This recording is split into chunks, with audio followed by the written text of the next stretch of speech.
¿Listo? Buenas tardes para todos y todas. Damos la bienvenida a nuestra conferencia del día de hoy. Tenemos una gran invitada, es la profesora Diana Restrepo. Eh, Diana es doctora en ciencias jurídicas, abogada y mediadora activista, integrante del colectivo abolicionista contra el castigo y Mujeres Libres.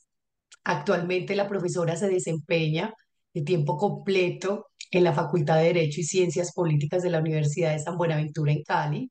Es miembro de los grupos de investigación de Derecho y Sociedad de la Universidad de Antioquia y FICPODERI de la Universidad de San Buenaventura. También ha escrito varios libros, entre ellos Se puede terminar con la prisión, y el día de hoy nos está acompañando justamente a este conversatorio donde hablaremos, compartiremos y estaremos en interacción con respecto a los mitos que se tienen frente a la mediación penal. Diana, bienvenida. Muchísimas gracias por aceptar esta invitación. Muchísimas gracias por participar en todos estos espacios académicos y acompañar a la Universidad de Antioquia en el crecimiento en la mediación penal que viene incursionando desde varios años. Te damos Muchas, entonces el uso de la palabra y bienvenida. muchas gracias. Bueno, sí, verdaderamente tengo que agradecer pues a la Universidad de Antioquia, obviamente, por esta invitación, a Catalina directamente y a todas las personas del área mecanismos alternativos de resolución de conflictos, antiguos compañeros y compañeras a quienes quiero y agradezco mucho por todas sus enseñanzas y apoyo siempre.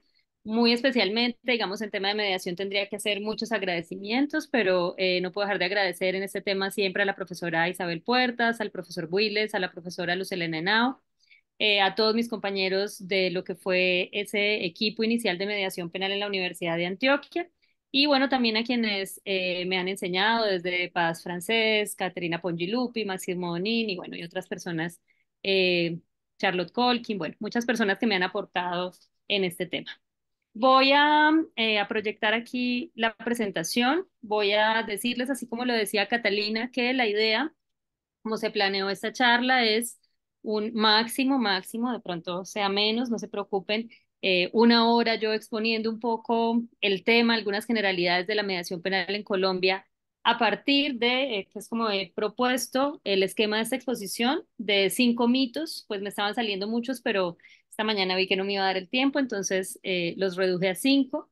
Y respondiendo a esos 5 mitos que considero hay sobre la mediación, pues poder abordar algunos aspectos importantes para luego que nos quede por lo menos 1 hora, pero de pronto más, para resolver dudas, sobre todo para escucharles, para ver sus experiencias, que debatamos sobre las inquietudes que haya o bueno, también conocer sus aportes y que eso se vuelva realmente una charla sobre el tema de la mediación penal. Entonces, lo primero que quisiera decir es en qué sentido voy a entender esa expresión de mito. Bueno, apenas esto me dije porque, ok, listo.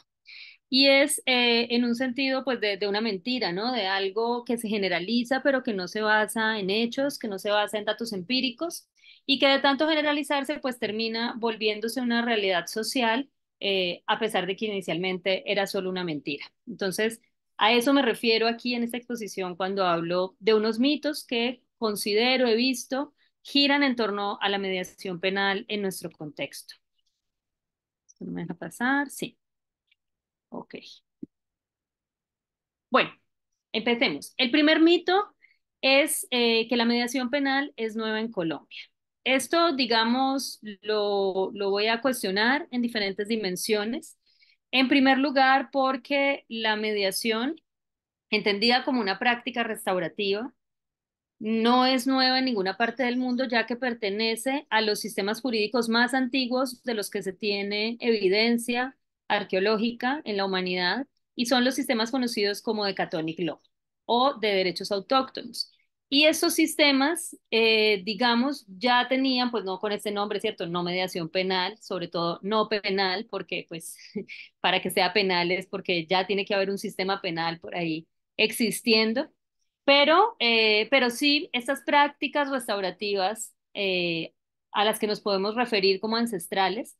Y ese es el primer motivo por el cual no podemos decir que sea algo nuevo ni en Colombia ni en el mundo, ¿cierto? No es una cosa de finales del siglo pasado, no es una cosa que inicia realmente en Canadá en los años 70, y por supuesto tampoco es algo nuevo en nuestro territorio.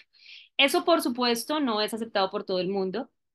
Aquí tenemos, digamos, un primer enfrentamiento teórico, pues no voy a profundizar en esto porque realmente quiero que nos centremos más en asuntos prácticos, pero quiero resaltar algunas cosas por lo que eso implica también en la práctica. Y porque me parece muy importante para nuestra experiencia jurídica como personas que habitamos Colombia, pues que reconozcamos esa ancestralidad también en las prácticas restaurativas. Aquí me remito sobre todo a ese textico que puse ahí en la pantalla para que no se me olvidara, que es Legal Traditions of the World de Patrick Glenn.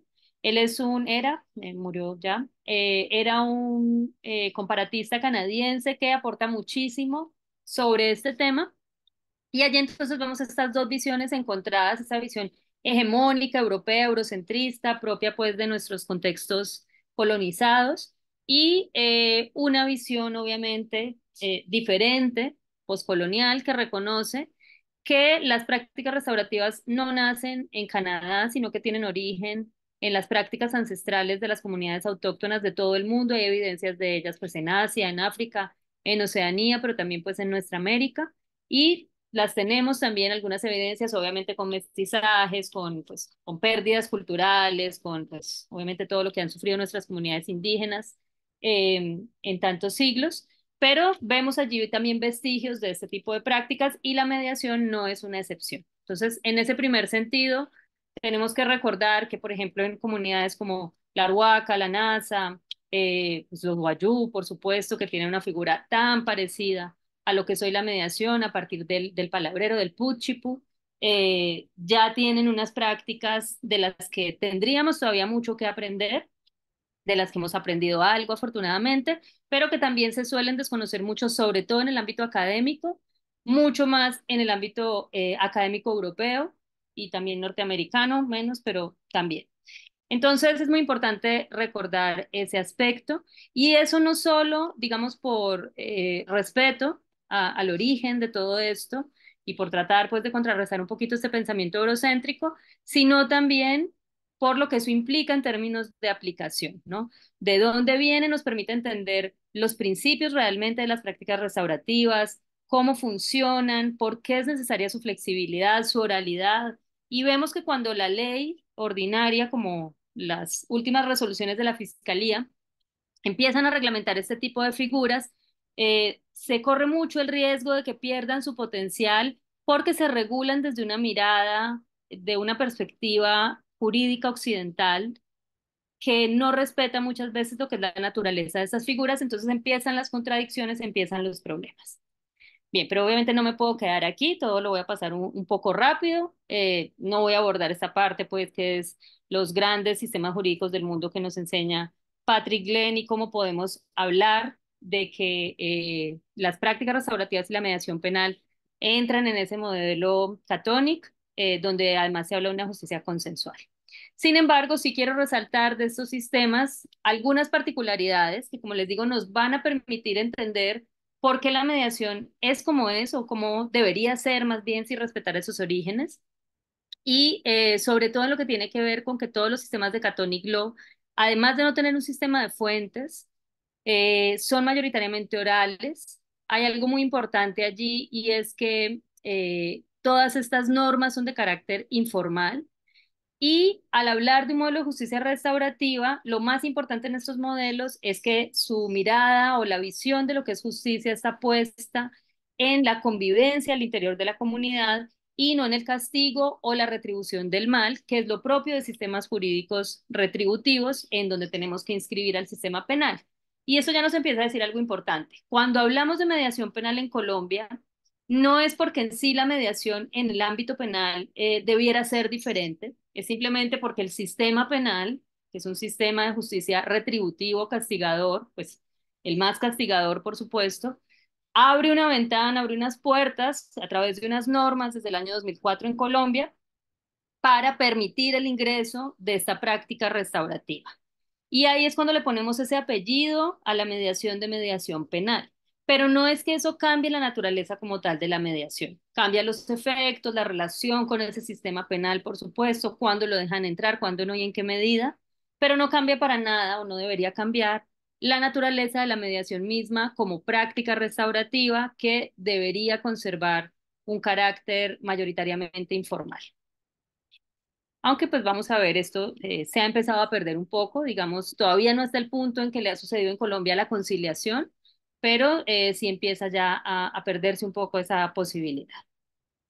Y algo muy importante, recordemos, toda la eficacia de las prácticas restaurativas y en general de lo que son los sistemas jurídicos catónicos no se basan en la coercibilidad, eso es lo propio del sistema occidental, que las normas se puedan imponer por la fuerza, pero en los sistemas jurídicos catónicos lo que genera eficacia es el convencimiento de las partes involucradas. Y por eso el proceso no es un proceso para llegar a un acuerdo que luego se pueda hacer cumplir por la fuerza, porque eso hace parte de otro modelo, sino que el proceso mismo es la transformación y es la garantía de eficacia si se logra generar ese consenso en las partes y ese convencimiento en las partes sin estar mediado por ningún tipo de presiones externas.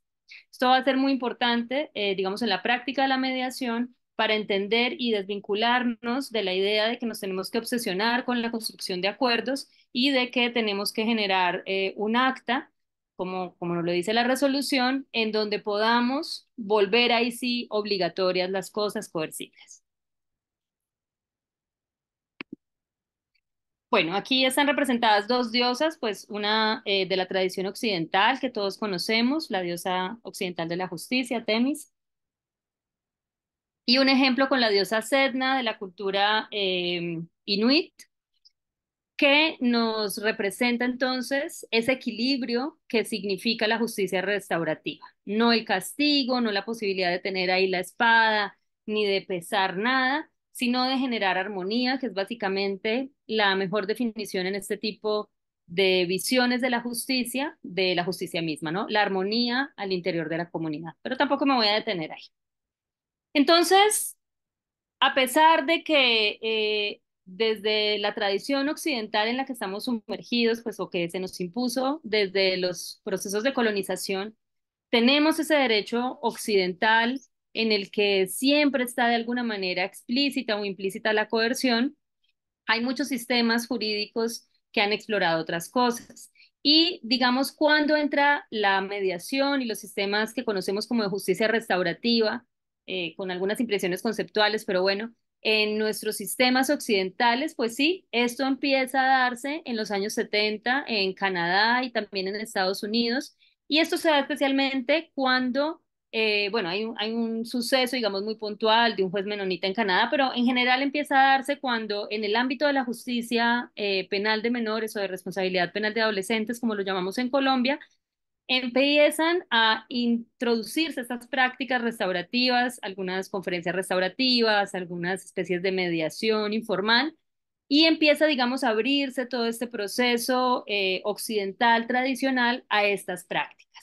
De allí entonces ya empieza a difundirse a Holanda, Alemania, Austria, Francia, estamos hablando ya de más o menos 1985, llegando a España, un momento muy importante para nosotros, pues por la gran influencia que todavía hoy tenemos del derecho español en los años 90, Bélgica en el 94, bueno, y así sucesivamente, desde finales de los años 90 ya se expande por toda Europa.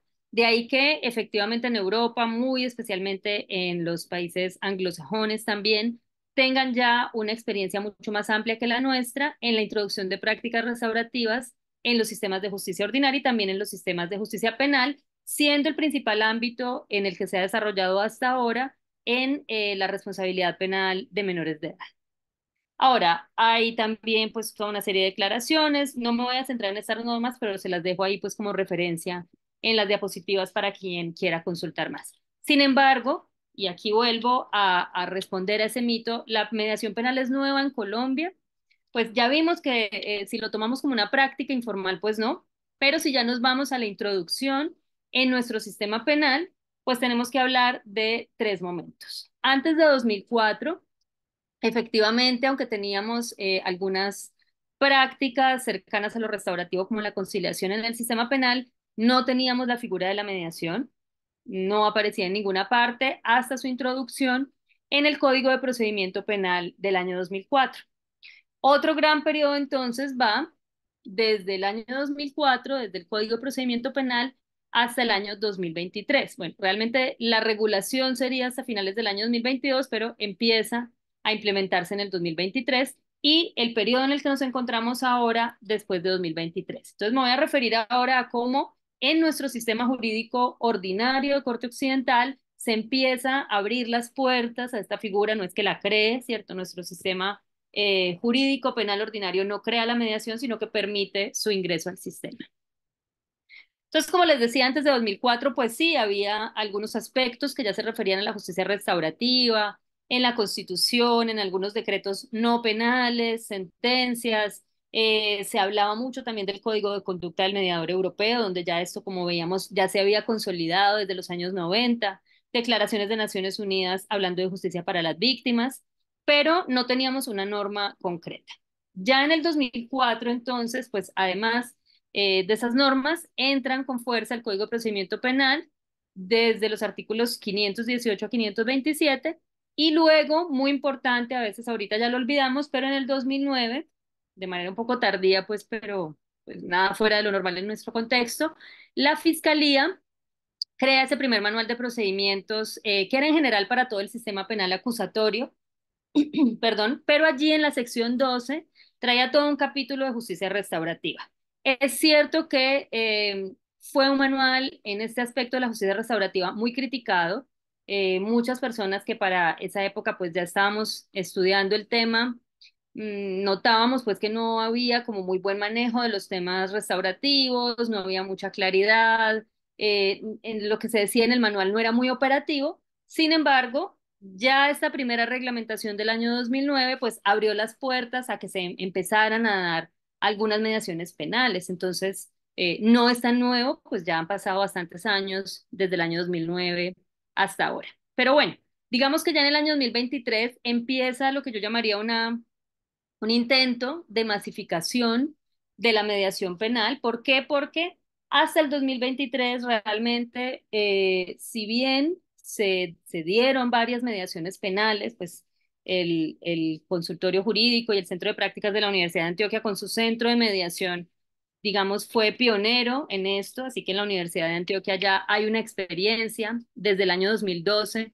en mediación penal. Pero en general en el país, salvo algunas experiencias, digamos, muy puntuales, algunas en Bogotá de mediación intrapenitenciaria, algunas en Cartagena, algunas en Barranquilla, todas cositas muy, muy puntuales, muy, muy poco masivas, no se había dado esto de manera generalizada. Es entonces en el año 2023, el año pasado, que ya sí empiezan con fuerza a partir de la resolución 383 de 2022 de la Fiscalía, que salió a finales, pues es de finales del año 2022, pero digamos se hizo pública realmente en el año 2023, y la resolución que la corrige un poco, 447 de agosto de 2023, empieza entonces ahora sí, sobre todo porque en estas resoluciones se establece la necesidad de que la Fiscalía firme convenios con los consultorios jurídicos y se crea también en la personería pues toda una unidad encargada de aplicar estas prácticas restaurativas. Entonces ahora sí empieza, digamos, a intentarse esa masificación. ¿Por qué digo intentarse? Y aquí adelanto algo, porque nos encontramos con lo que yo diría que es el principal problema para la implementación de la mediación penal en Colombia hoy, y es que, pues que no hay dinero, ¿no? A diferencia de lo que pasa en todos los países, que son ya, por ejemplo, la mayoría de los países europeos y en Estados Unidos, en los que se implementa la mediación en el sistema penal, donde la manera de funcionar es que hay centros de mediación que son pagados por los municipios o por la nación. Bueno, hay diferentes estructuras, pero en casi todos son pagados por los municipios según el número de casos que atienden o según unas obligaciones pues contractuales. Digamos, generalmente se abre una licitación por parte de los municipios y quien gana la licitación se compromete a tramitar un cierto número de casos de mediación, siendo obviamente, eso sí es un principio de la mediación penal, totalmente gratuito para todas las partes. Entonces, a diferencia de cómo funciona en el resto del mundo, Aquí pues decidieron que para esto no había recursos y se le pone la tarea a los consultorios jurídicos. Obviamente no es una tarea obligatoria, se les da la posibilidad, pero pues claro que es difícil que los consultorios jurídicos empiecen a implementar esto, pues porque generalmente va a implicar un costo más. Los consultorios ya tienen pues bastante trabajo en general. Y digamos que depende un poco de la buena voluntad y del interés de los académicos vinculados a estos consultorios para que se esté empezando a implementar. Ya desde la Defensoría, bueno, se le puede dar un impulso adicional, pero pues realmente sin recursos es muy difícil que esta figura vaya a poder tener las dimensiones que está teniendo en otras realidades. Digamos que este es el principal escollo a día de hoy para una adecuada implementación. Pero bueno, a partir del 2023 entonces ya tenemos pues digamos, esa intención por parte de la Fiscalía de empezar a mediar muchos procesos y efectivamente en la actualidad, a través de los convenios, que ya son bastantes, que ha firmado la Fiscalía con distintos consultorios jurídicos, ya se han empezado a tramitar mediaciones. Desafortunadamente, en muchos casos bagatelares, y eso nos va a conectar con nuestro siguiente mito. Sin embargo, quiero resaltar algo que la misma Fiscalía General de la Nación no está teniendo en cuenta en las estadísticas que está manejando y en los informes que está presentando, y es que está tomando para efectos de todas sus estadísticas solo el año 2023 como fecha de partida de la mediación penal en Colombia. Y esto ignora experiencias que se han tenido, eh, pues posibles legalmente desde el año 2004 hasta donde yo sé, pero me puedo equivocar, han sido realidad en Colombia solo desde el año 2012, siendo el Centro de Mediación de la Universidad de Antioquia uno de los pioneros. Entonces, pues digamos, no se está considerando esa experiencia previa, que en mi opinión debió ser muy considerada, no solo, digamos, en términos estadísticos, sino sobre todo a la hora de haber reglamentado la mediación penal, debió contarse ya con la experiencia que había y también ahora para analizar la implementación actual. Pero bueno, entonces, ujú.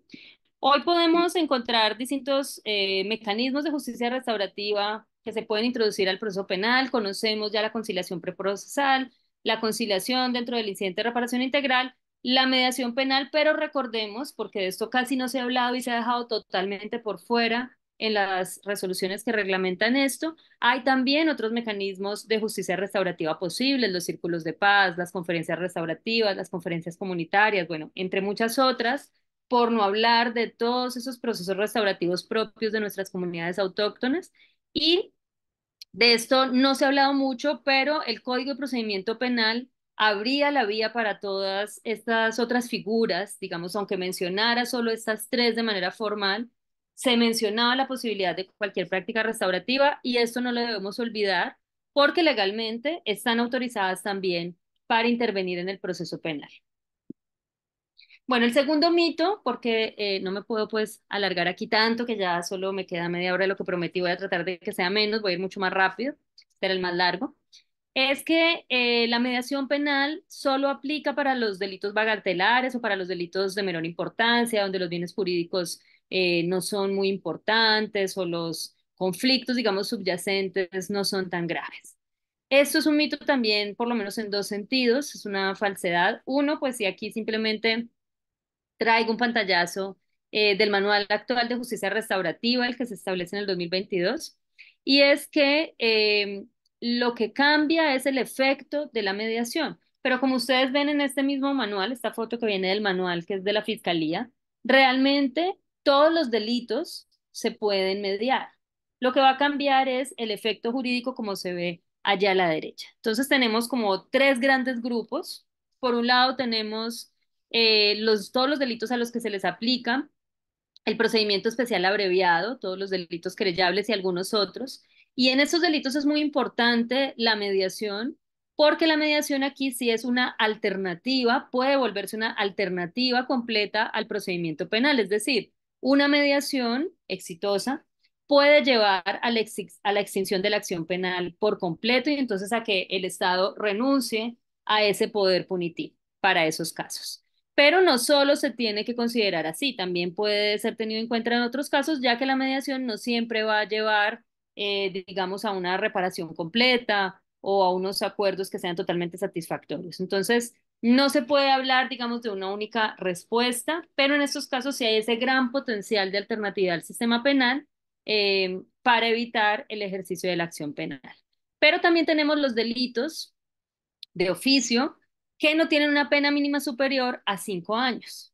Allí también se puede aplicar la mediación penal para extinguir la acción penal y eso es algo pues muy importante porque eso es algo que no se daba con la conciliación, ¿sí? Y que sí vamos a poder hacer con la mediación penal.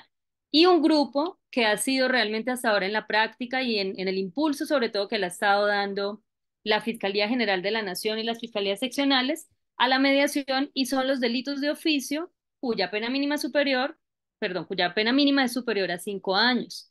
Es decir, todos esos otros delitos más graves, estoy hablando aquí ya de homicidios, extorsiones, bueno, todos los otros delitos con penas muy altas que tenemos en el país. Y cuando digo todos es todos porque no hay ningún delito que esté excluido de la posibilidad de ser mediado, aunque algunos están excluidos de la posibilidad de muchos beneficios, digámoslo así, quedarían solo con unas consecuencias muy pequeñas en el sistema penal, pero lo más importante, unas consecuencias que siempre van a ser enormes en términos de restauración. ¿Listo? Y eso es lo que no tiene que ver con el sistema penal, sino con la naturaleza misma de la mediación. Y la mediación, como cualquier práctica restaurativa, tal vez no lo hemos aclarado, pero no lo podemos olvidar, la finalidad de cualquier práctica restaurativa no es llegar a acuerdos, sino que es fomentar la convivencia pacífica, por lo menos disminuir las violencias. Entonces, la mediación es aplicable a cualquier tipo de delito y lo que se debe buscar allí siempre es mermar las violencias, ojalá erradicarlas, para obtener o promover la convivencia pacífica.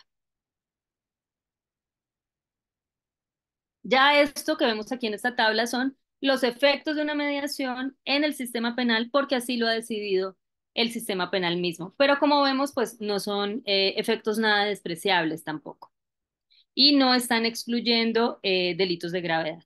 Sin embargo, a pesar de que podemos concluir en contra de ese mito de que la mediación penal es para los delitos bagatelares o más sencillos, no, todos los delitos se pueden mediar, pero cambia el efecto en el sistema penal o en la ejecución de la pena, porque recordemos también la mediación cambia sus efectos según el momento procesal en que nos encontremos. No es lo mismo si estamos antes del juicio que si ya estamos durante el juicio, antes de la condena o en la fase de ejecución penal que también se puede llevar a cabo. Y teniendo en cuenta esto, ese mito también es mentira porque realmente, ya no desde la visión del sistema penal ni de nuestra reglamentación, sino desde lo que es un enfoque restaurativo, desde lo que es la práctica de la mediación, lo que de verdad tenemos que tener en cuenta es que es mucho más fácil mediar un caso difícil, o sea, un caso que implique realmente una conmoción de las personas, que un caso sencillo. ¿Por qué?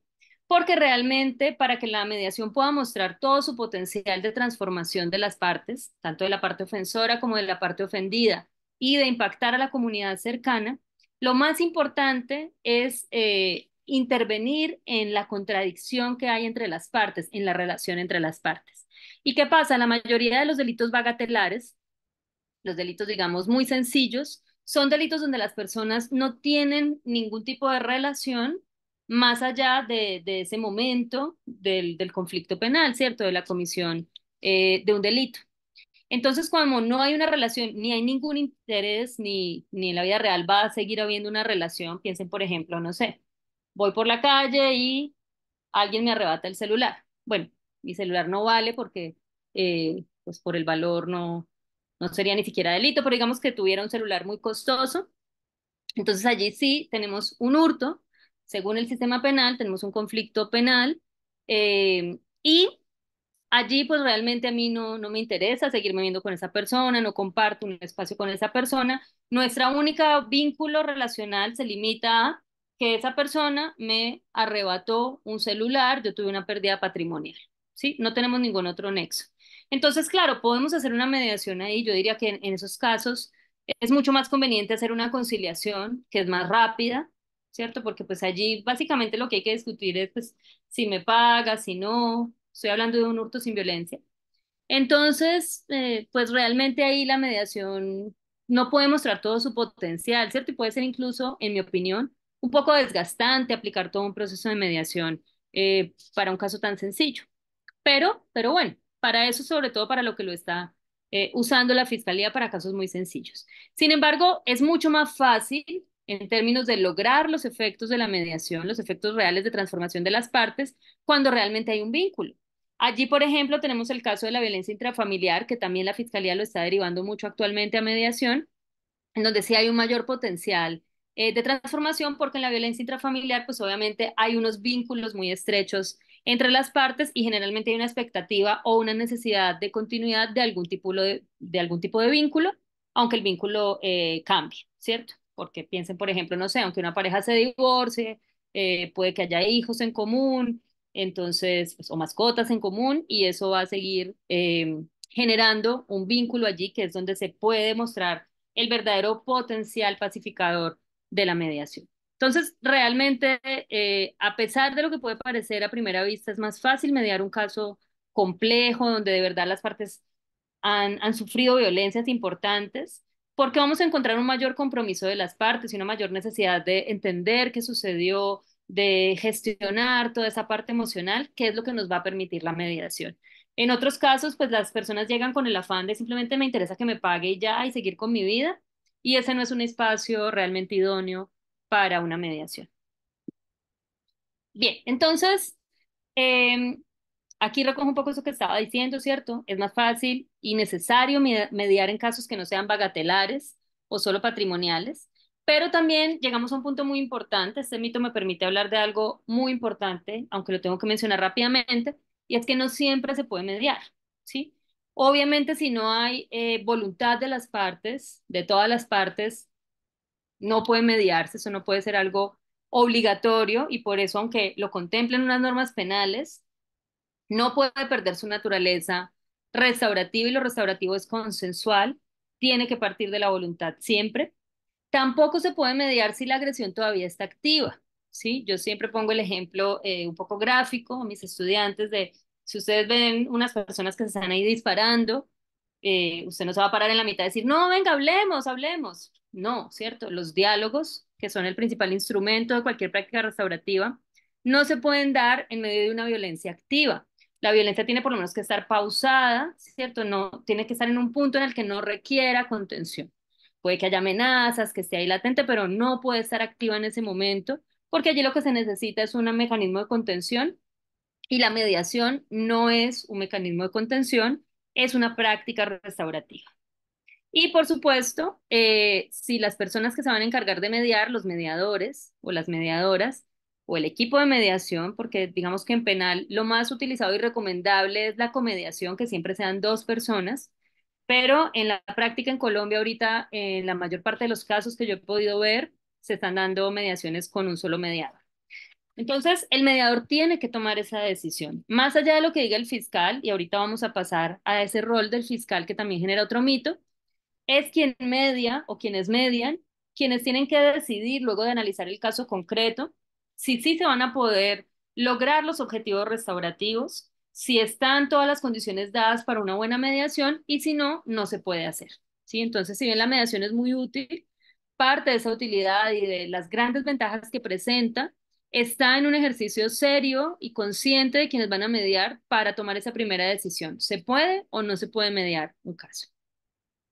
Y por supuesto, eso nos lleva a una exigencia muy importante que tristemente, y creo yo por esa confusión que se está dando en la práctica de hacer mediaciones penales como si fueran conciliaciones, es que no se analiza previamente bien el conflicto, no se hace un mapeo adecuado del conflicto.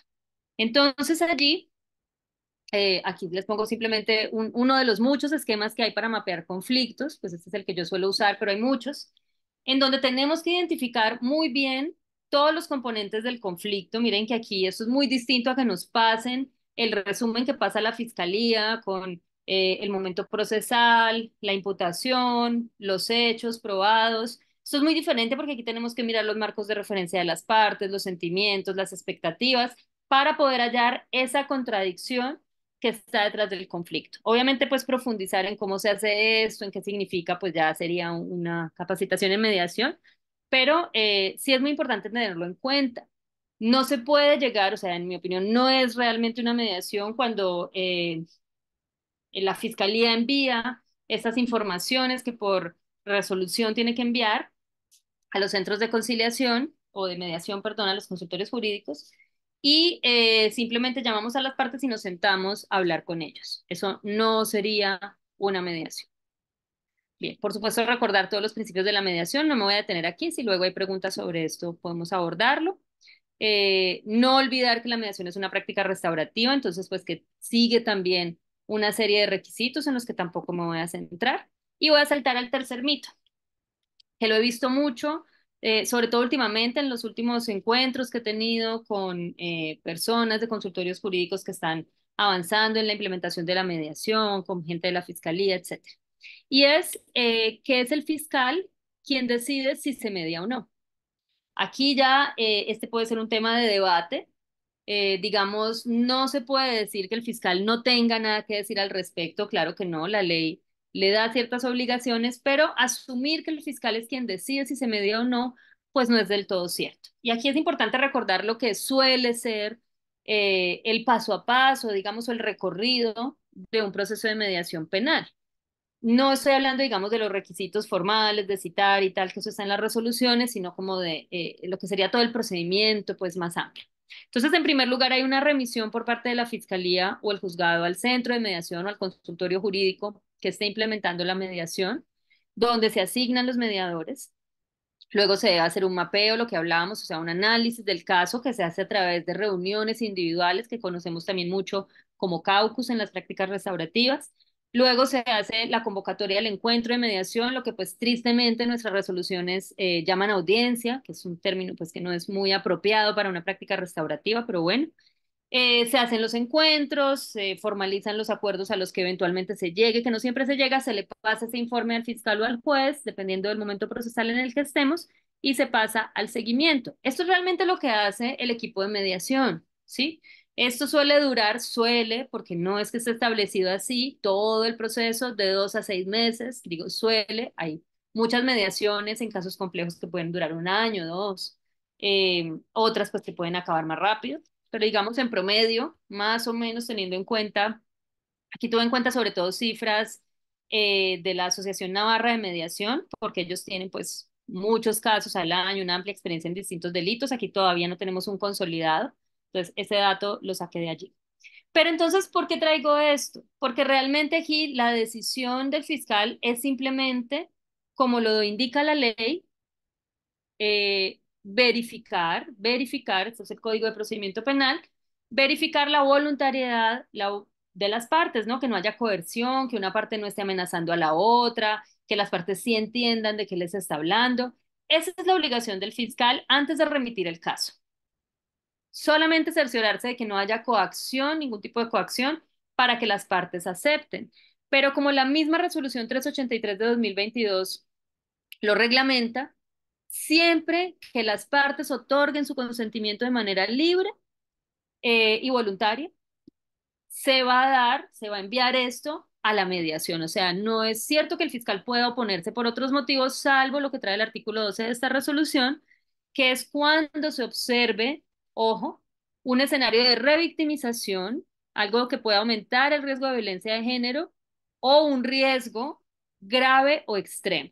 ¿Sí? Miren que son solo 2 casos en donde le dicen, bueno, fiscal, usted lo único que tiene que hacer, porque además el fiscal no tiene competencia, ni tiene conocimiento, ni formación, ni tiene por qué responsabilizarse por más.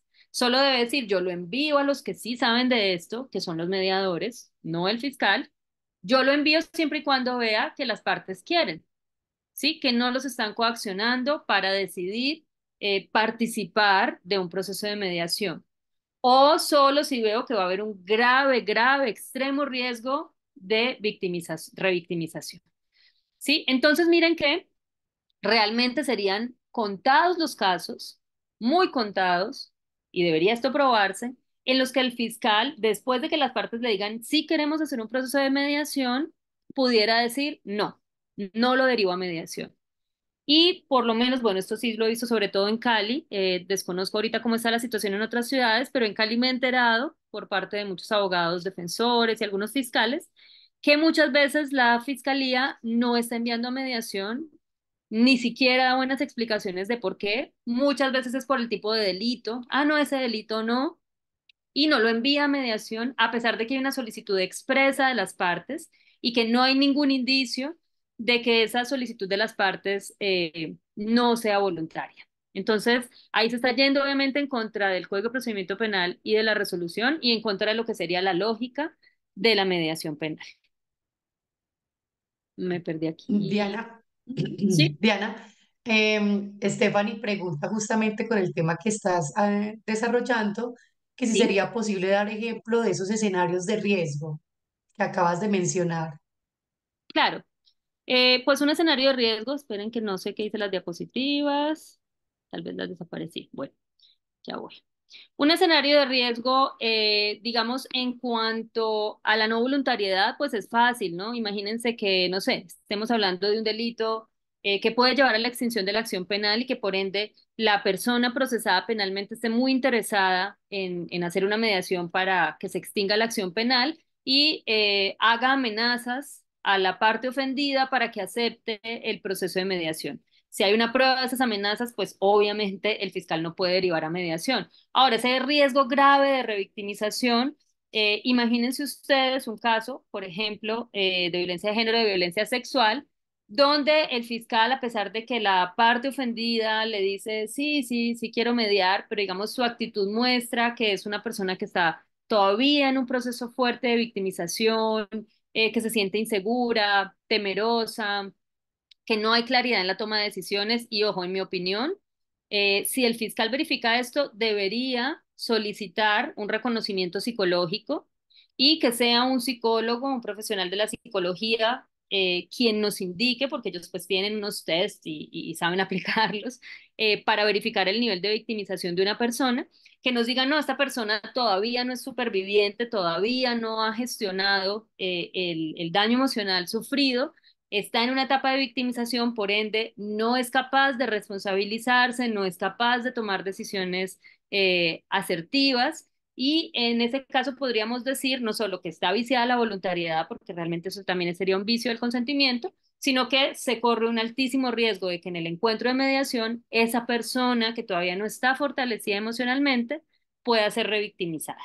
Entonces, y de hecho, como les voy a decir, eso es algo que el mediador también tiene que hacer. O sea, si al fiscal se le pasa y tuviéramos personas bien formadas en mediación, pues no habría ningún problema, porque si al fiscal en medio de todo su trabajo se le pasa, al mediador no se le puede pasar.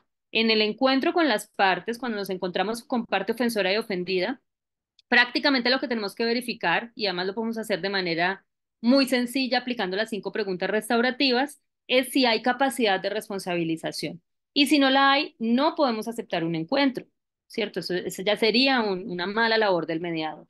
Pero digamos que la ley le está trasladando esa responsabilidad también al fiscal, no, no me parece pues inadecuado porque es como un doble filtro, ¿no? Primero filtra el fiscal, después filtra el mediador, pero lo que está sucediendo en la práctica, hasta donde sé, como les digo, por lo menos en Cali, es que los fiscales están abusando de eso, lo están tomando como una libre facultad para decidir si se media o no según su opinión, ¿sí? O según la gravedad del delito y pasando a derivación a mediación solo casos bagatelares cuando la norma es muy clara en solo poder negarse a esa remisión cuando hay voluntad de las partes en estos casos. O sea, yo diría que básicamente cuando encontramos un vicio del consentimiento.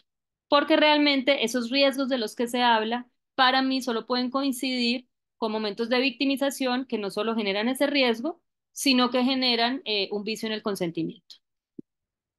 Si no te respondí bien, ahorita que cierre, que voy a tratar de correr un poquito, me vuelves a preguntar. Entonces, como digo, debe ser una decisión del equipo de mediación. Hablo del equipo porque voy a pensarme la mediación como lo ideal, es decir, con comediadores, 2 personas mediadoras y ojalá un apoyo de un profesional de psicología también. Entonces, el mediador o los mediadores o el equipo de mediación, después de que ya se le derivó el proceso de mediación, lo primero que tendrá que hacer, obviamente después de hacer el mapeo, ¿no? El análisis del conflicto que les mostré antes, es preguntarse estas 5 cosas. Y miren que lo restaurativo casi todo es 5, porque 5 es muy fácil de recordar, ¿sí? Y recuerden que todo esto viene de una tradición oral. Por eso, a veces, digamos, se acusa a lo restaurativo de ser académicamente muy bobo, muy poco profundo, eh, y puede que lo sea desde una perspectiva de la racionalidad occidental hegemónica, porque obedece a otro tipo de sabiduría que no es la occidental y que parte de conceptos simples, no abstractos, prácticos y fáciles de recordar. Entonces, lo primero que nos tenemos que preguntar como equipo de mediación para decidir si se hace o no el encuentro, o sea, se recibe el caso para analizarlo, pero se le puede devolver a la fiscalía o se le puede decir a las partes que no se va a mediar si no es seguro para las partes encontrarse. ¿A qué se refiere esta seguridad? Seguridad de todo tipo, pues obviamente seguridad física. Si yo me encuentro con el ofensor y el ofensor me dice que no espero sino verlo para rematarlo, pues obviamente no voy a promover un encuentro, pero sobre todo, porque eso casi no pasa, en términos también emocionales, ¿no? Y ahí es donde muchas veces los equipos de mediación deben por eso estar apoyados de equipos de psicología, porque si bien en algunos casos lo podemos percibir muy fácilmente, hay otros casos donde se requiere un análisis psicológico, pues aunque no sea muy profundo, sí serio, para determinar si las personas están en capacidad de encontrarse y de responsabilizarse por lo sucedido. Y no estoy hablando solo de los ofensores o solo de los ofendidos, estoy hablando de las dos partes, digamos, directamente implicadas. También verificar lo que decíamos antes, si las agresiones ya cesaron. Si en ese momento las agresiones están activas, no se puede hacer un proceso restaurativo porque lo que se requiere ahí es un proceso de contención. Eso no quiere decir que se tenga que eliminar la posibilidad de la mediación, no, pero hay que dejarla para más adelante. Lo tercero es averiguar, de nuevo, aunque ya el fiscal no lo haya comprobado, que sí hay voluntariedad, que el consentimiento es totalmente libre de cualquier presión, ¿sí? Y ahí por eso es importante negar no solo si quiere y no solo hacer firmar consentimientos informados, digamos, de manera superficial, sino de verdad en ese encuentro previo con cada una de las partes por separado, ver que sí entiendan lo que es la figura de la mediación, explicarlo, porque aquí en Colombia no se conoce, entonces pues tenemos que hacer una labor pedagógica de explicar qué es, para qué sirve, qué efectos va a tener, etcétera. Y por supuesto, algo muy importante en cualquier práctica restaurativa, analizar si las partes están en capacidad de portarse como adultos. Y esto aplica también si hay niños o niñas implicadas, o sea, cuando hacemos una mediación con personas menores de edad o incluso infantes, también tenemos que verificar que frente al conflicto, esa persona sea capaz de comportarse como adulto. Como adulto, eso también se estudia en lo restaurativo, ¿no? Y parte de unas categorizaciones de capacidad de hacerse responsable por los propios actos. Y en último lugar, pues si es seguro para la persona que va a intervenir como mediador, porque aquí también hay que tener en cuenta el autocuidado. Y esto pasa no solo por lo que trae la resolución, pues que es obligatorio de, como el mediador va a tener unas funciones de jurisdicción, digamos, dice así la resolución, aunque es un poco extraño, pero bueno, realmente no es así, es una práctica restaurativa, por eso dice la resolución. Por supuesto, hay que ver que no presenten ninguna incompatibilidad, que no haya intereses, pero también el mediador, ya desde lo que es el enfoque restaurativo, debe pensar si emocionalmente va a poder comportarse de manera neutral, puede ejercer bien su rol, respetar todos los principios en el caso concreto para decidir si puede intervenir o si debe buscar a otra persona. Entonces, estos son los 5 puntos que hay que analizar para decidir si vamos a hacer una mediación, un encuentro de mediación penal o varios, o no se puede hacer en este caso. Y es algo que debe decidir el mediador desde la perspectiva y la capacitación que le da el enfoque restaurativo.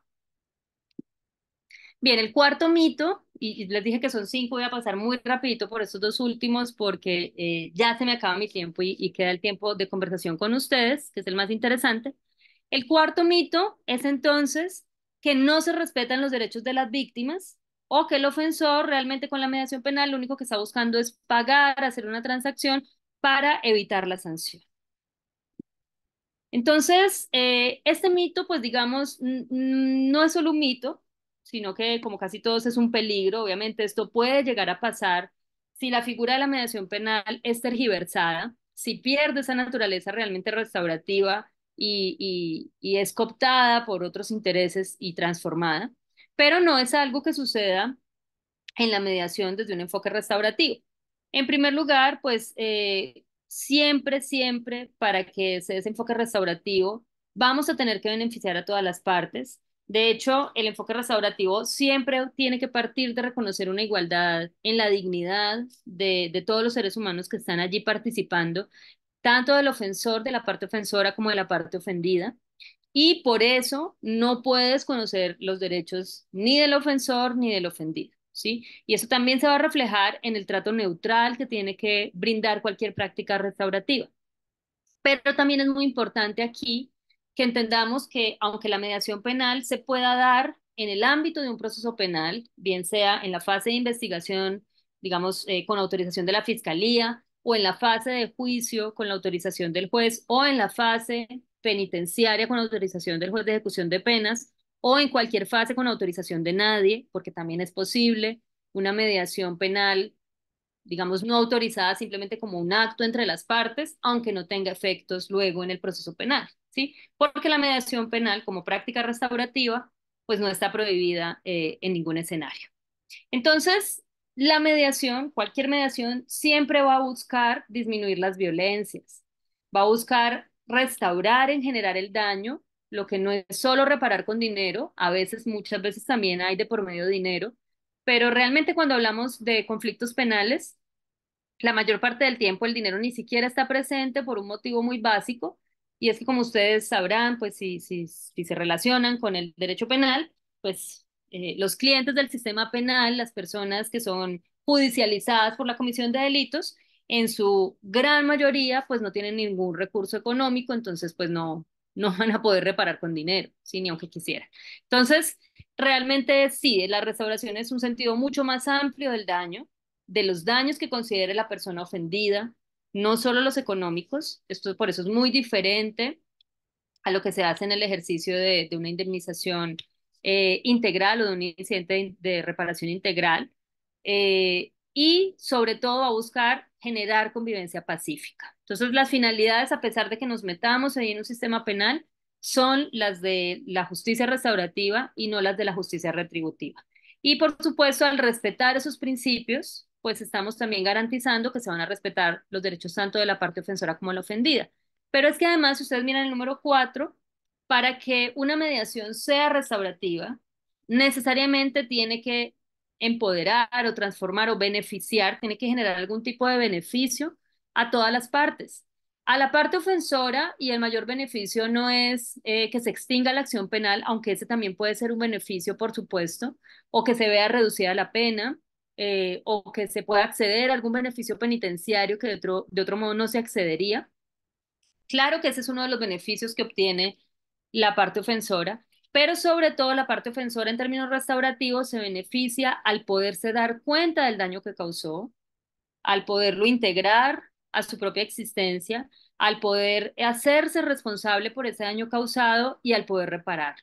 Ese es el mayor beneficio para un ofensor, y quienes han tenido la oportunidad de estar en prácticas restaurativas reales o de verlas en documentales, por ejemplo, podrán observar que eso es así, que ese es el mayor beneficio para el ofensor y que muchas veces además ni siquiera obtiene ningún beneficio en el sistema penal, ¿sí? Porque no siempre se da esto o es un beneficio mínimo, ¿sí?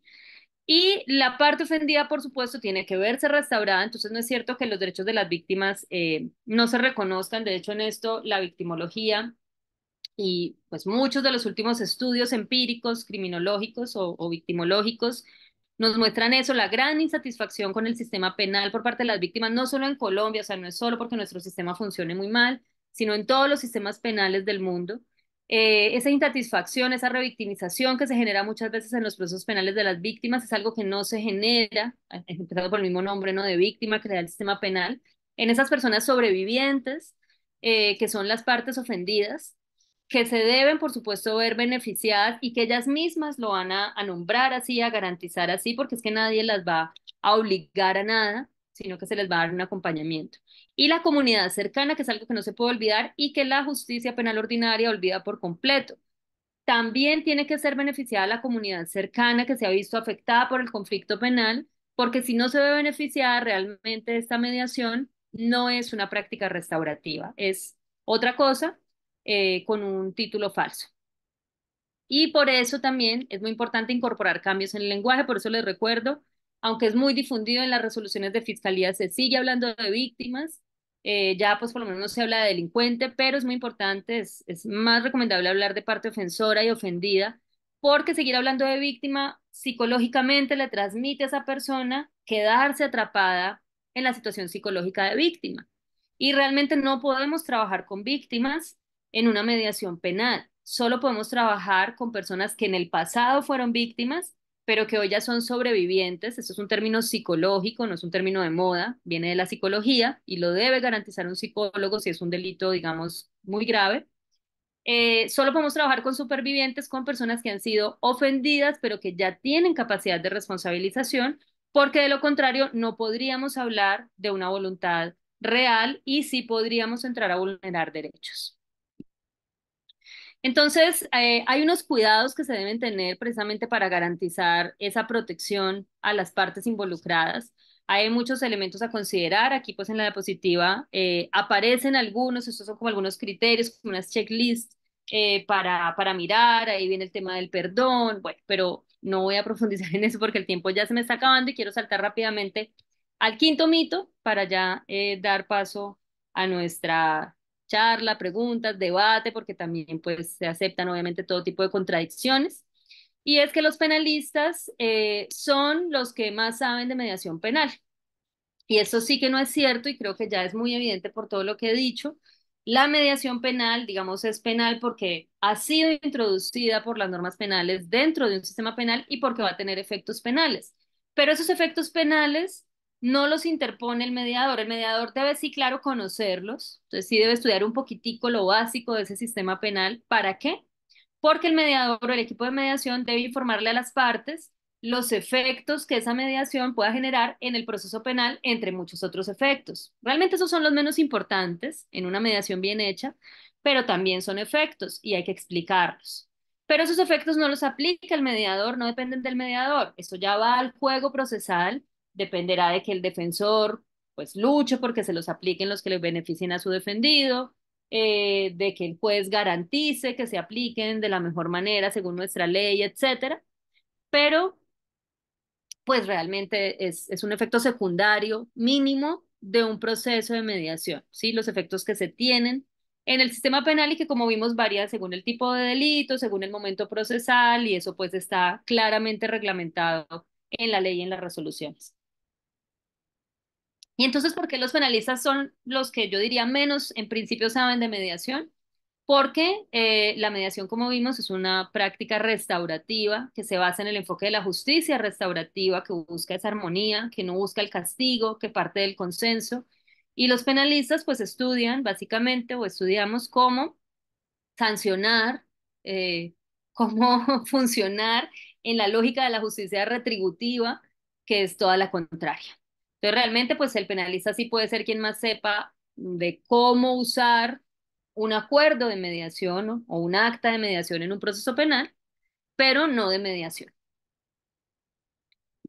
Y si miramos, por ejemplo, esta diapositiva, donde se ve lo que es el procedimiento de una mediación, la premediación, la entrada, la fase del cuéntamelo, ubicarnos, en donde están las preguntas restaurativas, en donde usamos el parafraseo, en donde usamos las declaraciones afectivas y muchas otras herramientas, vías de fuga, casi que millones de cosas que podemos incluir, aromaterapia, colorterapia, apoyo psicológico hasta llegar a la fase de arreglo, acuerdo y cierre y seguimiento, pues realmente eso no tiene nada que ver con lo que estudian los penalistas y por eso cuando, no sé, va a haber un evento de mediación penal y invitan a un montón de fiscales y jueces, pues uno lo primero que se pregunta es, bueno, ¿por qué? ¿Será que quizá este fiscal, pues en paralelo, ¿no? Como algunas personas lo hacemos, pues ha tenido un amor por las prácticas restaurativas, lo ha estudiado, pero realmente un fiscal por ser fiscal no tiene por qué saber de mediación, más allá de los artículos del código. Un penalista, en la actualidad, algunos profesores de derecho penal, pues incluimos alguna mínima formación, pero pues no, de eso saben los mediadores que afortunadamente en la primera resolución la fiscalía pues cometía ese error de decir que mediadores solo podían ser abogados. Afortunadamente pues no sé por qué, alguien le diría, muchas personas entró en razón y luego saca la segunda resolución corrigiendo esto y permitiendo que cualquier otro profesional de otras áreas sociales pueda ser mediador si tiene formación en el tema. Y realmente no se requeriría ninguna formación profesional. Esto para ser mediador no se requiere tener una formación profesional realmente, sino una formación práctica, diría yo, más que teórica, en prácticas restaurativas. Bueno, y con esto pues dejo ya de hablarles, pues de hablarles no, seguimos hablando, pero ya en una conversación. Les agradezco pues mucho la paciencia, si me han escuchado la escucha. Y bueno, lo que esperaría ahora sería eso, pues que otros mitos conocen, que los debatamos, si están de acuerdo, si no, qué dudas puede haber. Pues puede ser en lo teórico, obviamente, pero ojalá más en un sentido muy práctico, que es más el que tiene que ver con el enfoque restaurativo. Sí, Francisco, adelante. Eh, Profe Diana, ¿cómo estás? Mucho gusto saludarla. Hola, ¿cómo estás? Bien, te quería comentar que, digamos, en la Universidad FIDE hemos estado también recibiendo en mediación algunas solicitudes y la mayoría han sido solicitudes de inasistencia alimentaria. Ujú, La pregunta es que nos da la impresión de que hay como la expectativa de que la mediación en la inasistencia alimentaria solamente fuera posible en el punto a la manera de calcular la forma de ponerse a paz y salvo, de acordar pues básicamente las obligaciones omitidas. Muchos también van con la expectativa de fijar cuotas alimentarias. Y nos hemos encontrado con la dificultad entonces de quien, estando dispuesto a una mediación, pues en el contexto que usted lo plantea, afirma no tener capacidad económica de pago, aunque aceptar su omisión injusta.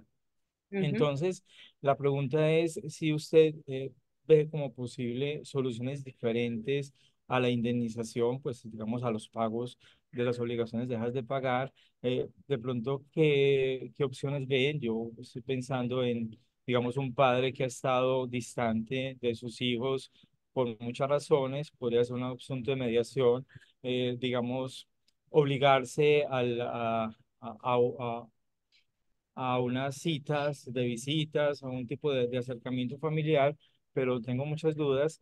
Y también si logrando una mediación, digamos que no pase por lo económico, ¿usted cree que un fiscal podría, digamos, no admitirla básicamente porque tenga la expectativa de que pues, no se atendió el núcleo central del delito, que es básicamente la omisión?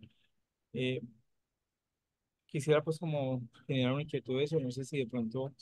tengas algunas soluciones creativas en punto a soluciones restaurativas fuera de lo económico y si ves en primer lugar si es posible una solución restaurativa que no pase por un pago de cuotas. Ujú. Gracias. Muchas gracias, Francisco. Pues sí, me das pie para hablar de muchas cosas, pero trataré pues, de ser resumida para dar la palabra a otras personas.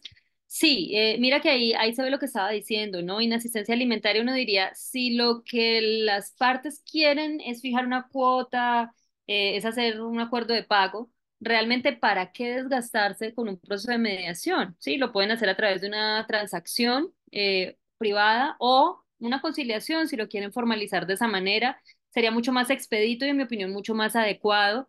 Ya se hacía antes, se podría seguir haciendo, pero yo lo que he notado es que a partir del impulso que han dado las resoluciones del año pasado, entonces la fiscalía ya todo lo está mandando a mediar y se está dejando a un lado la conciliación cuando estaba siendo útil para algunos casos, ¿cierto? Y con unas limitaciones. Ahora, yo ahí diría, pues si esa es la intención, mejor una conciliación. Por supuesto, si lo analizamos desde la teoría del conflicto, es que detrás de esa inasistencia alimentaria detrás de ese no pago, realmente hay un conflicto que involucra muchas más cosas, ¿no? Un conflicto relacional. Y eso no lo podemos saber solo por el título inasistencia alimentaria, y nos toca hacer el mapeo del conflicto y mirar cuáles son las contradicciones de las partes. Porque es que si de verdad no se está pagando porque no hay dinero, pues realmente es que ni delito hay, ¿cierto? Porque sabemos que cuando no hay capacidad económica, pues no hay lugar a la comisión del delito y si se está judicializando a alguien en un caso así, pues es un error judicial. Entonces, hay que ver cuál es la contradicción en las partes, o sea, la persona por qué no quiere dar este dinero, qué conflictos reales hay entre las partes, qué expectativas tienen de cómo gestionar el conflicto, quiénes están viendo afectados, que pues muchas veces, obviamente en este caso, pues son los hijos, cómo es esa afectación, si es una afectación solo económica o también de otro tipo, porque no solo muchas veces la afectación es económica, pero muchas veces sí. Ahora, yo puedo recordar soluciones creativas, puedo imaginármelas, pero, y ahí viene algo importante, como mediadora, lo más importante es que yo no piense en esas opciones. Yo, todo lo contrario, yo lo que voy a hacer como mediadora, como investigadora o como alguien que propone, pues otra cosa, pero como mediadora lo primero que debo hacer es sacarme de mi cabeza todo eso. Porque si yo empiezo a pensar en todas las soluciones creativas que se me puedan ocurrir, yo ya me estoy robando el conflicto de las partes. Y entonces me estoy volviendo otra vez sistema penal que le va a decir a las partes cómo solucionar. Y no, recordemos que en cualquier práctica restaurativa y por supuesto en la mediación penal, las partes son las dueñas de su conflicto. Yo como mediadora solo tengo que garantizar un diálogo equilibrado, respetuoso, sin violencias, equilibrado en todo sentido entre las partes y permitirles así un escenario, un ambiente restaurativo con mucho control y con mucho apoyo, que es lo que genera un ambiente restaurativo, para que esas personas, que son las dueñas de su conflicto, encuentren esa solución creativa o no. Y sí, las personas son muy creativas cuando se les da ese espacio restaurativo para pensarlo y para dialogarlo. Y por supuesto, eso no tiene que estar atravesado por lo económico, pero claro que hay unas necesidades. Lo que no podemos permitir como mediadores es que una de las partes se someta a otra, diga, ay, sí, cualquier cosa con tal de solucionar el problema. No, porque la parte, digamos, como mediadores tenemos que garantizar que la persona sí se va a beneficiar, ¿sí? Que las partes involucradas se van a beneficiar.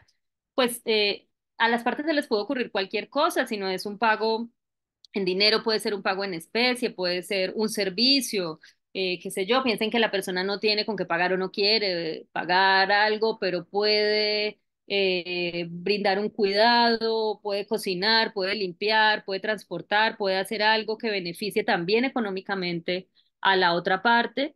Eso es totalmente aceptable. Y ahí, digamos, ahí sí hay una, en mi opinión, limitación, extralimitación de los fiscales y de los jueces porque es que realmente ellos, el único motivo para no aceptar un acuerdo restaurativo, después de que el mediador obviamente les dice, aquí sí hubo restauración, se siguieron todos los principios, yo garanticé todo el tiempo la igualdad de las partes en el diálogo, no hay un sometimiento y hay que confiar en el mediador porque por eso se le invisten estas funciones y responsabilidades.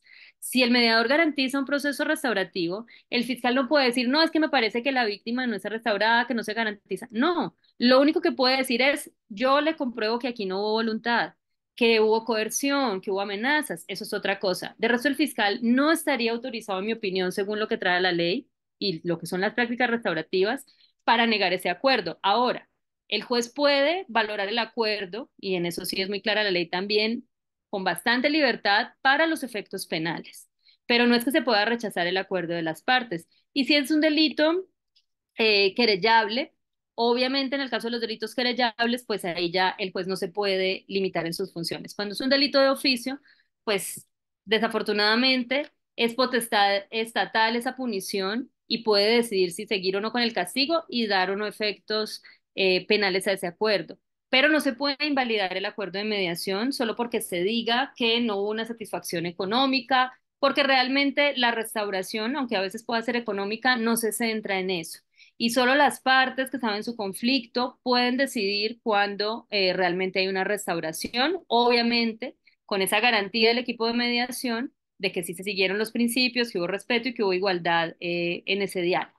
¿Sí? Entonces digamos que claro que las partes son muy creativas y lo vemos cuando hacemos mediaciones, cuando generamos ese espacio restaurativo, a las personas se les ocurren muchas cosas y quedan contentas con cosas todas muy distintas. No podríamos hacer un catálogo porque cada caso es totalmente distinto. Las personas tienen necesidades y formas de resolver sus problemas muy distintas, pero recordemos un principio básico de las prácticas restaurativas. Y algo que nos puede permitirnos preguntar, yo sí sirvo como mediador, como mediadora, yo sí me puedo dedicar a esto y es si yo no creo que las personas son capaces de resolver sus propios problemas, y hablo de cualquier persona, puede ser una persona con un déficit cognitivo, puede ser una persona muy joven, puede ser una persona muy anciana, puede ser una persona con poca educación, puede ser una persona marginalizada, etcétera. Toda persona es capaz de resolver sus propios problemas, de gestionar sus conflictos. Ese es un punto de partida básico para nuestro rol como mediadores. Si no creemos de verdad en eso, no vamos a poder hacer bien nuestro trabajo como mediadores porque vamos a inconscientemente incluso robarnos el conflicto a las partes. Ahora, sí es un problema en nuestra práctica, digamos que los fiscales y los jueces no entiendan esto. Y es normal por ese choque cultural que les mencionaba al principio. Al ser las prácticas restaurativas propias de un sistema jurídico muy diferente al occidental, realmente es como los fiscales lo que dicen, cambiar el chip, ¿no? Cambiar el chip es muy difícil y sin ese cambio, muchas veces se van a cometer errores importantes, rechazando acuerdos válidos de las partes, desprestigiando acuerdos que pueden ser muy importantes para las partes. Entonces, digamos que es el enfoque que se le tiene que dar. No sé, Francisco, si respondo a tu pregunta o no, pero es un problema que estamos viviendo pues en todas partes. Sí, discúlpame, sí, no, interesante, pero estoy pensando entonces que, digamos, no estamos haciendo bien las cosas, por lo menos en el consultorio jurídico de la Universidad FIT, porque cuando a un estudiante se le asigna la idea de mediador, se le pide que haga un plan de trabajo, que es lo que han dicho, y ese plan supone también la propuesta de mediación que tienen. Entonces, cuando usted dice que digamos, las víctimas, perdón, los involucrados, ahí hay un error porque desde el principio Total. le estamos pidiendo al estudiante que él mismo eh, prevea, con lo poco que conoce del conflicto, prevea, digamos, una solución y haga, inclusive son ítems del informe. Entonces, Claro, y es un interesante error. cómo discutir eso. Yo sí creo que es un error, ¿cierto? No lo digo pues con arrogancia, además es normal porque Muy estamos bien. empezando en esto.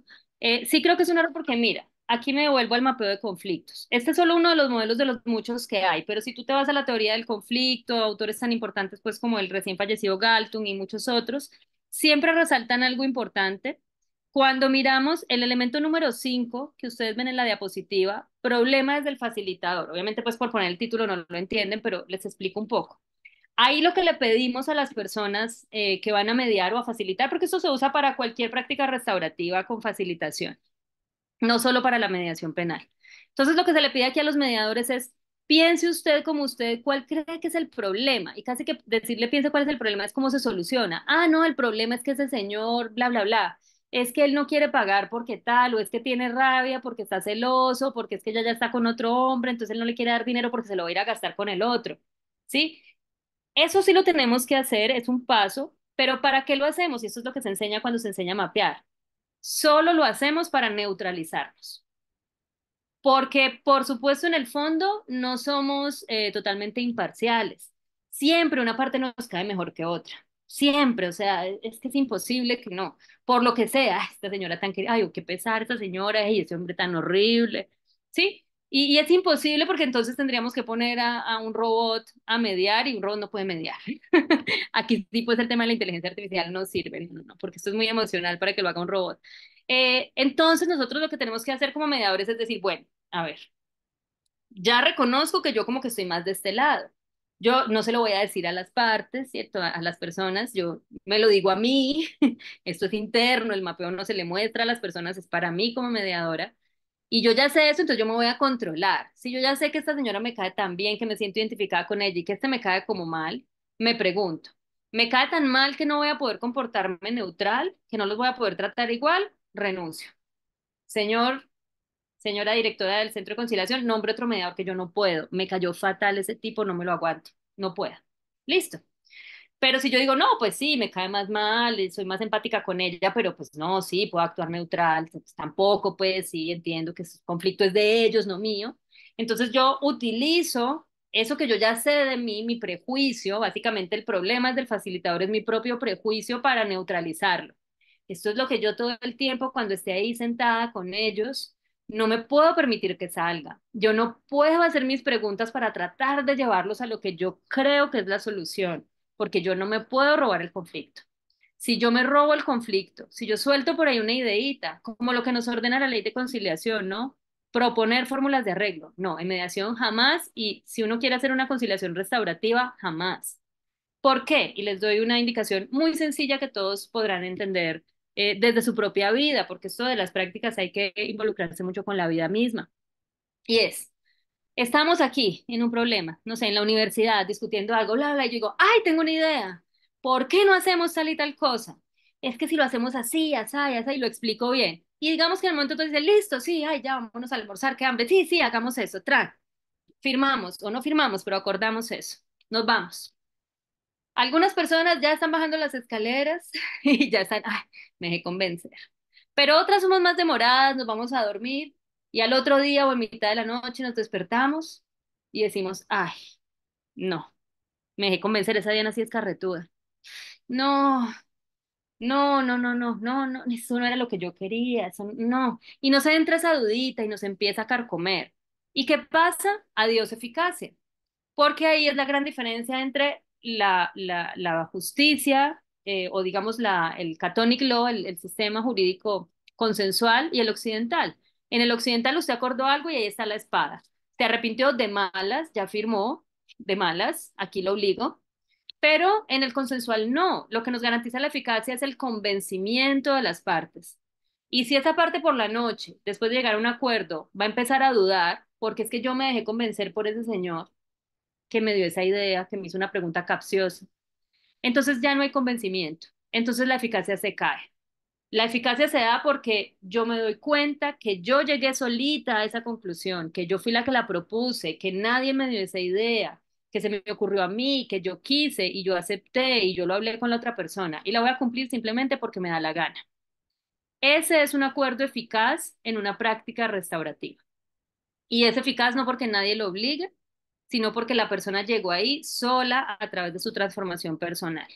Por supuesto, eso toma más tiempo, porque muchas veces vemos ahí la solución, ay, se las voy a soltar para acabar rápido. No. Y a veces las personas se demoran un encuentro y otro y otro y otro, y horas dándole vueltas y vueltas hasta que dicen, uy, ya sé qué vamos a hacer. Y una piensa a veces, ay, lo que yo pensé en los primeros 5 minutos desde que leí el caso, uf, sí, hay que tener mucha paciencia en las prácticas restaurativas reales para que sean eficaces, porque las partes tienen que atravesar todo ese proceso. Lo que es transformador en una práctica restaurativa es todo el proceso y a veces son procesos lentos. Pensemos, por ejemplo, en delitos donde hay agresiones fuertes a la integridad personal, a la dignidad, a la libertad sexual. Allí casi siempre tiene que haber un acompañamiento psicológico que a veces toma meses porque la persona necesita sanar cosas, establecer otras, antes de poder llegar fortalecida, empoderada a ese escenario de diálogo con su otra parte allí y poder hacer una transformación y llegar a un acuerdo con convencimiento. Entonces, por eso es muy importante no correr. Si uno quiere correr, pues bueno, use la figura ya desnaturalizada de la conciliación o cualquier otra cosa, pero lo importante sería no desnaturalizar la mediación. Entonces yo sí creo que ahí les sugeriría hacer un correctivo, ¿no? Teniendo en cuenta eso, pero sí es importante pensar qué piensa el mediador para neutralizarse, pero no ponerse a gastarle mucha corriente a cómo solucionar, no, más bien gastarle corriente a cómo voy a lograr que estas personas que están en una contradicción, primero descubrir la contradicción, que eso es difícil a veces, y luego entonces cómo los puedo mover de ahí, sacudirlos, que eso es lo que uno hace en el diálogo, sacudirlos para que se muevan de su contradicción y lleguen, no sabemos a dónde. Todo es una sorpresa. A donde sea que tengan que llegar, pero que ellos mismos se apropien de su conflicto y lo resuelvan de la manera en que a ellos les parezca. Y ahí sí se logra un acuerdo con eficacia y se logra una transformación de las partes y eso es lo que es una práctica restaurativa emocionante, hermosa, satisfactoria y que tiene mucho poder y no simplemente un mecanismo descongestionador del sistema penal. No sé si haya más comentarios, preguntas, desacuerdos, acuerdos, ejemplos. Hola Diana, sí, una estudiante nos pregunta, en un proceso de mediación penal por violencia basada en género, ¿el reconocimiento del daño podría ser entendido como un requisito previo al diálogo con el fin de evitar el riesgo de revictimización? Listo. Bueno, Justamente esto, le llegó el caso al estudiante y ajá, está un poco inquieta en saber cómo responder frente a esa situación, cómo tratar un proceso de mediación con con esta situación, con esta Bueno, a violencia. mí siempre me han llamado mucho la atención este tipo de casos de estas violencias, pues es un tema que me ha interesado en lo investigativo y también como mediadora. De hecho, pues mi primera mediación fue un caso de violencia sexual, pues atravesado, muy atravesado pues por la violencia de género, digamos por el sistema patriarcal más que por la violencia de género. Y sí, a ver, esta es una discusión que sobre todo se ha dado mucho en España. Digamos, en lo teórico, esta discusión es muy abordada en España, porque en España, bueno, por un lado en España hay una prohibición legal para los casos de violencia de género de derivarse a mediación. O sea, en España en este momento no se llevan procesos directamente de violencia de género. ¿Por qué digo directamente? Porque a veces unas lesiones, unos insultos, unas injurias, injurias por vías de hecho, algunos tipos de violencia intrafamiliar tienen claramente un contexto de violencia de género y entonces por ahí se cuelan, pero hay una prohibición oficial de los delitos que están identificados plenamente como de violencia de género, no se pueden mediar. Eso ha sido un debate algo muy criticado, digamos, por los estudiosos y prácticos, sobre todo más que por los estudiosos de la mediación en España. Vienen hace años solicitando una reforma y por eso les digo que de esto hay mucho material de debate que pueden encontrar, pero que se traslada acá. ¿Por qué? Porque en España también la ley dice que para que pueda haber un proceso de mediación, la parte ofensora tiene que tener un reconocimiento del daño, ¿sí? Y ahí se pone un problema, un reconocimiento del daño. Uno dice, pero pues es que es absurdo, porque si todo el proceso restaurativo va a culminar, casi que para el ofensor eso es lo que gana, que es reconocer el daño, ¿cómo le pido partir de ahí? Si eso es lo que vamos a lograr con la mediación, o sea, no tiene sentido. No tiene sentido, entonces en España se ha entendido que lo que tiene que hacer es no negar completamente los hechos, y así es como se aplica en España. Es decir, tenemos un caso de una violación, por ejemplo, alguno de los tipos de violación. Puede ser un acceso carnal o no. Y entonces decimos, no, es que la persona identificada por la fiscalía como ofensora niega y niega y niega, es que yo no fui, yo no estaba ahí, yo estaba en otro país, no, no, no, no, no. Y sigue ahí, o sea, ya nosotros como mediadores nos dice lo mismo, porque otra cosa es que al fiscal le diga una cosa y a nosotros otra. Sabemos que el proceso de mediación es en estricta confidencialidad, entonces si al fiscal le dice que estaba en ese momento en La Guajira y que no podía cometer un delito en Medellín, pues eso no nos importa si a nosotros nos dicen, no, sí, sí, yo sí estaba en Medellín y pues yo sí estuve ese día ahí. Entonces ahí no nos importa y podemos hacer la mediación. Si nos dicen, no, estaba en La Guajira, pues ¿qué mediación vamos a hacer, cierto? Porque, ¿para qué? Para que se encuentre y le diga, yo estaba en La Guajira. Hay revictimización porque es que eso da mucha rabia y ofende mucho que a una parte ofendida le digan en su propia cara algo que la persona sabe que no, yo no estaba ahí cuando se sabe que sí. Entonces, obviamente ahí pues no hay nada, no se puede hacer un proceso, ¿sí? Pero otra cosa diferente es reconocer la responsabilidad, o sea, o reconocer todo el daño. No, porque es que esa va a ser la consecuencia o lo que se va a lograr con el proceso de mediación. Eh, por ejemplo, piensen en casos muy comunes en nuestro contexto, tristemente, sobre todo en el campo, en donde, y en personas, digamos, de más edad, sobre todo, pero no solo, en donde muchos hombres ya de cierta edad y sobre todo en el campo, como les digo, y en Antioquia eso es muy común, están convencidos de que ciertos tocamientos a sus hijas, a sus nietas, a sus familiares pequeñas, sobre todo mujeres, pero también hombres, son educación sexual. O incluso a los niños, no es que yo lo masturbo porque es que le tengo que enseñar a masturbarlo, lo estoy educando sexualmente para que sea un buen varón, o yo la toco un poco para que aprenda cómo es que es la cosa y sea una buena mujer. Y la gente se cree eso de verdad, y es un problema cultural en primer lugar, ¿sí? También es la comisión de un delito, por supuesto, en términos penales, pero es un problema cultural muy grande.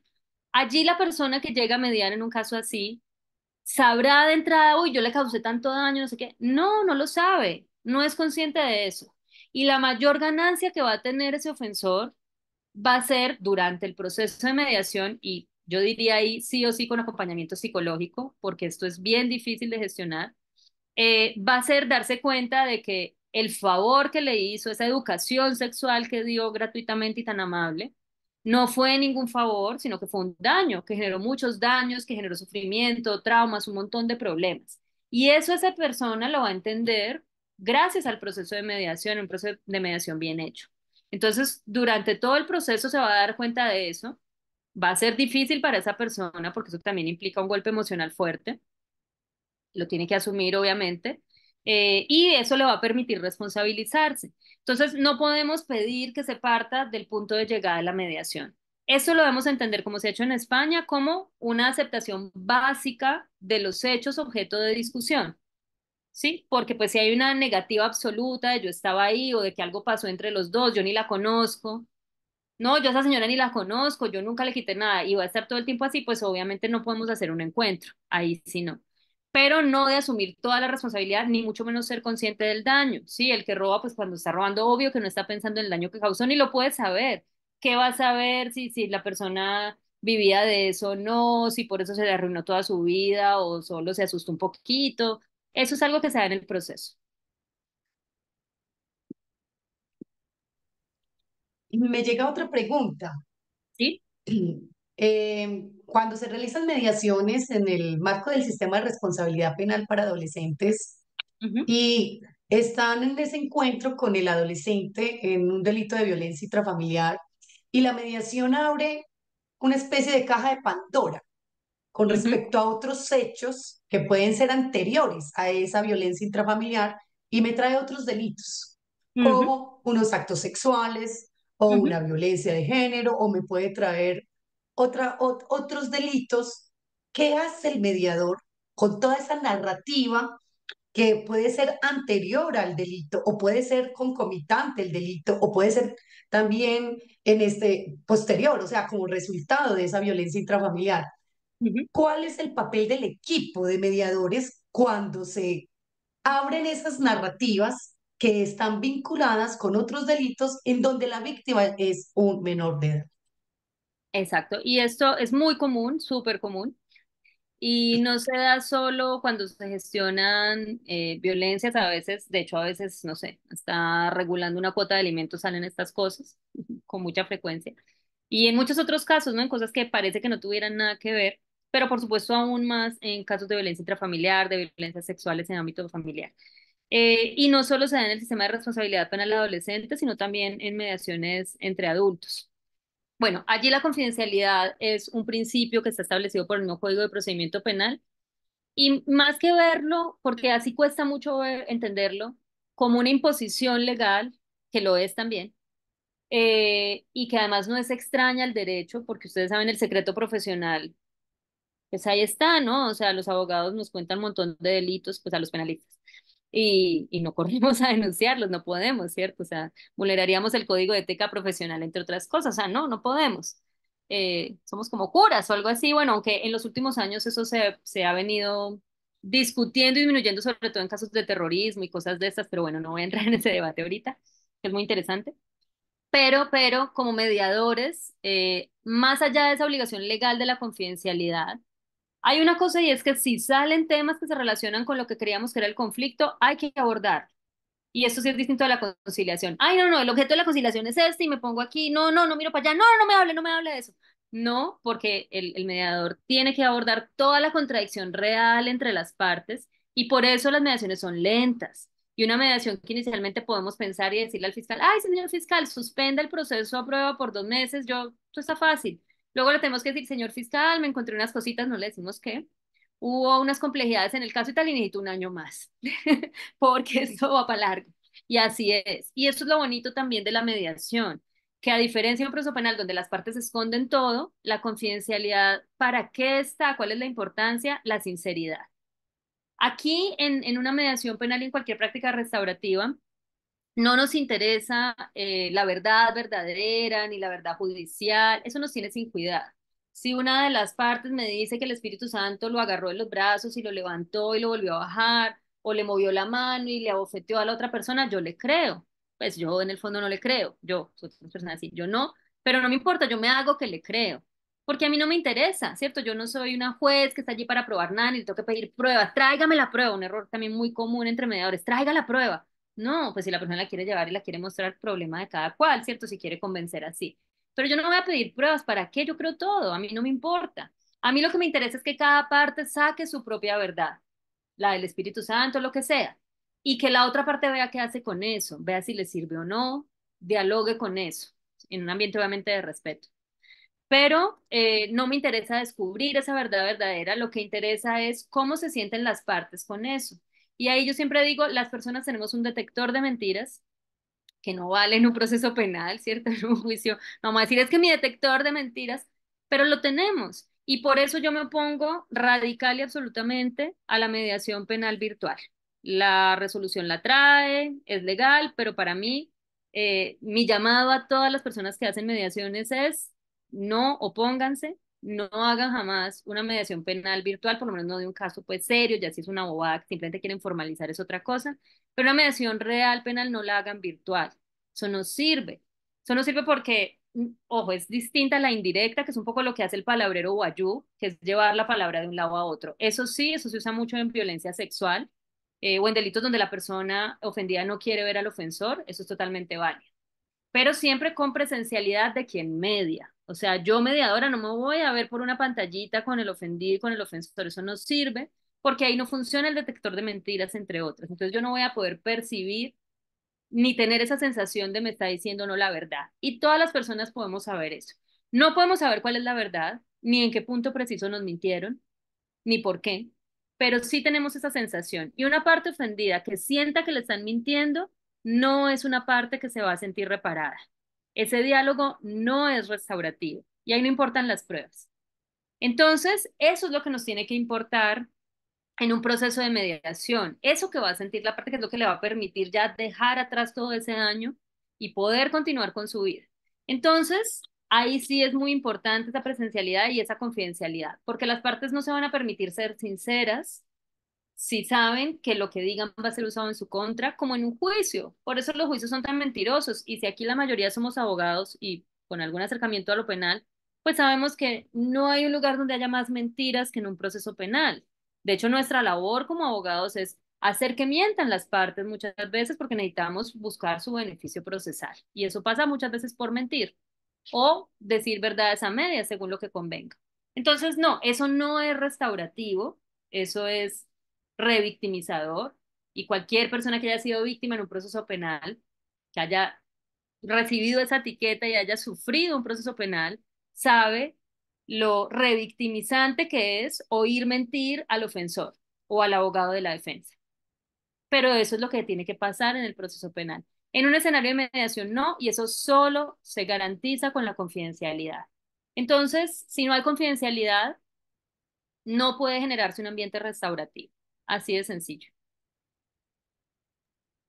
Bueno, los asistentes tienen otra pregunta desde su experiencia, desde su práctica, alguna tesis contradictoria o opuesta a lo sustentado por nuestra invitada. Todo se Yo escucha. mucho tiempo. Yo tengo una pregunta, no sé si del Dale, tiempo. Camila. Eh, bueno, voy a poner. Me llamó mucho la atención ahorita que hablabas que es muy importante como en ese momento previo que el mediador identifique los marcos de referencia. Ujú. Te quería preguntar más o menos si puedes hacerlo rápido, no me estoy refiriendo a los mitos, perdón, si puedes hacer como rápido, decir cómo se hace, cómo se identifica eso y de pronto si en tu experiencia como mediadora te has encontrado con marcos de, porque bueno, son personas que vienen del proceso penal, o sea que debe existir alguna contaminación. Creería una que por el proceso, o bueno, o por cómo crecimos, por nuestros padres, por el colegio, o sea, que ya existen como formas de de tomar el conflicto y de reaccionar intuitivamente a él, ¿cierto? Sí, Entonces, como que si de pronto te has encontrado con marcos de referencia distintos y también cómo se crea ese ambiente en el que se invita a las personas a construir un marco, o sea, entender este conflicto de una forma distinta a como en la fiscalía le dijeron que lo entendiera, o el abogado, o el defensor, o quien sea, mm, pero sin crear una pedagogía y sin crear como, sin imponer lo que decías ahorita, como no se puede imponer porque de una hay confiscación, cómo hacer esa especie de pedagogía, pero sin pasar esos límites. sí, porque sí hay que hacer pedagogía y más en un contexto como el nuestro. Digamos, si nuestra cultura fuera restaurativa, como por ejemplo puede pasar en algunas comunidades indígenas, o sea, por ejemplo, un Puchipu Wayuu no tiene que hacer pedagogía, ¿no? Porque Las partes en el conflicto en su cultura ya entienden lo que es el palabreo, ya saben todo eso, no les tiene que explicar por qué un collar puede tener un gran valor simbólico de reparación. No, ¿cierto? Pero en nuestro contexto sí, porque nuestra cultura actual, occidentalizada y desde hace muchos siglos, pues no es restaurativa. Entonces, como esta es una contracultura, digámoslo, claro que nos toca hacer pedagogía, pero no pedagogía de la solución. No, ahí es donde no nos podemos meter, porque ahí ya nos estamos robando el conflicto. Es pedagogía del enfoque restaurativo. Entonces, sí, esto se hace en un momento muy específico, que es el encuentro con las partes. Digamos, el encuentro por separado con las partes, que puede ser uno, dos, 10, 20. ¿Sí? Generalmente cuando son casos difíciles son muchos encuentros por separado, muchos más que los que se van a dar en conjunto. O sea, lo que se llama la audiencia de mediación por la resolución es lo de menos. Ese es, digamos, un momento casi que a veces conclusivo de todo el trabajo que se ha hecho previo con las partes por separado y que muchas veces es eso, es identificar la plena voluntad de las partes, que entiendan de qué se trata, explicarles de qué se trata, explicarles el enfoque restaurativo, hacerles entender que no se trata de castigar. Por supuesto, cuando hay personas en prisión, ahí hay una dificultad extra grande, porque es que por definición, y esto pues digamos, no lo explica muy bien la criminología, una persona que está en prisión, aunque no sea la víctima, sino el victimario en términos penales, es la víctima del sistema penal, porque está sufriendo la imposición de un sistema total que regula toda su vida, que implica castigos físicos, mala alimentación, privación de un montón de derechos. Entonces, lo más difícil de mediar con una persona que está privada de la libertad es sacar de la victimización a esa persona. No la podemos sacar del todo porque eso implicaría sacarla de prisión, que sería lo ideal en términos restaurativos, pero no lo podemos hacer. Entonces, es sacarla para ese momento del encuentro, ¿sí? Sacarla emocionalmente de ese estado de victimización para ese momento. Y ahí muchas veces necesitamos acompañamiento psicológico, porque es muy difícil trabajar con la victimización de una persona privada de la libertad, sobre todo si lleva más de 5 años privada de la libertad. O sea, estoy hablando en casos en que hacemos mediación en casos de ejecución de penas, así que pueden haber pasado ya muchos años, porque casi siempre el momento de la mediación se da muy al final, cuando la persona ya está a punto de recobrar la libertad, que empieza a pensar, uy, ¿qué voy a hacer? Voy a volver y ahora cómo voy a gestionar este conflicto que quedó y que el proceso penal obviamente no resolvió porque la familia sigue con rabia, porque el contexto, el barrio, mi enemigo, el otro. Entonces, ahí a veces hay que hacer un trabajo psicológico importante, o sea, dejar que los psicólogos lo hagan y que nos verifiquen que ya hay un proceso. O en casos, digamos, con una prisionización de menos años, lo verificamos. ¿Cómo? O sea, ya en lo práctico. Lo restaurativo es sencillo y a la vez no, porque es muy de la práctica. Entonces hay cosas que no se puede dar una lista, una receta. Hay que irlo haciendo y uno iba cogiendo más o menos habilidad y hay habilidades para unas cosas y para otras no tanto. Pero lo técnico más sencillo son nuestras 5 preguntas restaurativas de siempre. Las 5 preguntas restaurativas básicas son una maravilla, o sea, yo no me canso de decirlo en todos los escenarios, en todo tipo de práctica restaurativa. Las usamos todo el tiempo, son como mágicas porque de verdad que nos ayudan mucho. Y gran parte de lo que hacemos en las capacitaciones, por ejemplo, a mediadores, es jugar con estas preguntas, usarlas para que la gente en la práctica, no en lo teórico, pero aquí no lo podemos hacer, entienda el poder de estas preguntas. Y de hecho, una manera sencilla de empezar o de que alguien trabaje un encuentro previo, un caucus, un encuentro con las partes, es simplemente hágale las 5 preguntas. Ya, no haga más porque de pronto por hacer bonito hace feo. Uno empieza, digamos, a explorar otras cosas cuando ya tiene más experiencia. Inicialmente yo siempre recomiendo, síñase al guión, por ahora, mientras coge práctica. ¿Qué pasó? ¿Qué pensó en ese momento? ¿Cómo se siente ahora con lo que sucedió? Esto se le hace a las partes por separado inicialmente y luego en el encuentro se van a repetir. Repetimos mucho, mucho, mucho. Entonces, estas 3 primeras preguntas restaurativas buscan fijar el conflicto, pero sobre todo fijar la contradicción. Y de la manera en que nos responda la persona, ya vamos a poder encontrar esos marcos de referencia, ¿sí? Porque en el qué pasó, qué pensó en el momento y cómo se siente hoy, ahí la gente, si uno le da tiempo, ¿no? Obviamente eso es de dejar que la gente hable, se riegan y ahí sacan todo, sacan sus fobias, sacan sus religiones, ¿no? Todo eso forman los marcos de referencia, sacan sus preferencias deportivas a veces, sus miedos, sus traumas. Eso sale y uno va anotando, ¿no? Uno va anotando y dice, ah, bueno, estos son los marcos de referencia de esta persona. Y a veces uno pregunta directamente, ¿no? Cuando uno sospecha, ay, ¿usted es de alguna religión? Es una conversación. Y con esos marcos de referencia luego los tengo que cruzar con los de la otra persona para ver en qué chocan y en qué se encuentran. Y con todo eso, más el mapeo, es que yo armo la contradicción de las partes y pienso, bueno, cuáles son preguntas claves, temas claves que debo evitar, temas que debo promover para el diálogo, para que sea un diálogo que no se bloquee y que sea un diálogo restaurativo. ¿Qué cuidados tengo que tener? Si es una persona muy católica, entonces, ¿qué temas no voy a tratar para no herir su sensibilidad?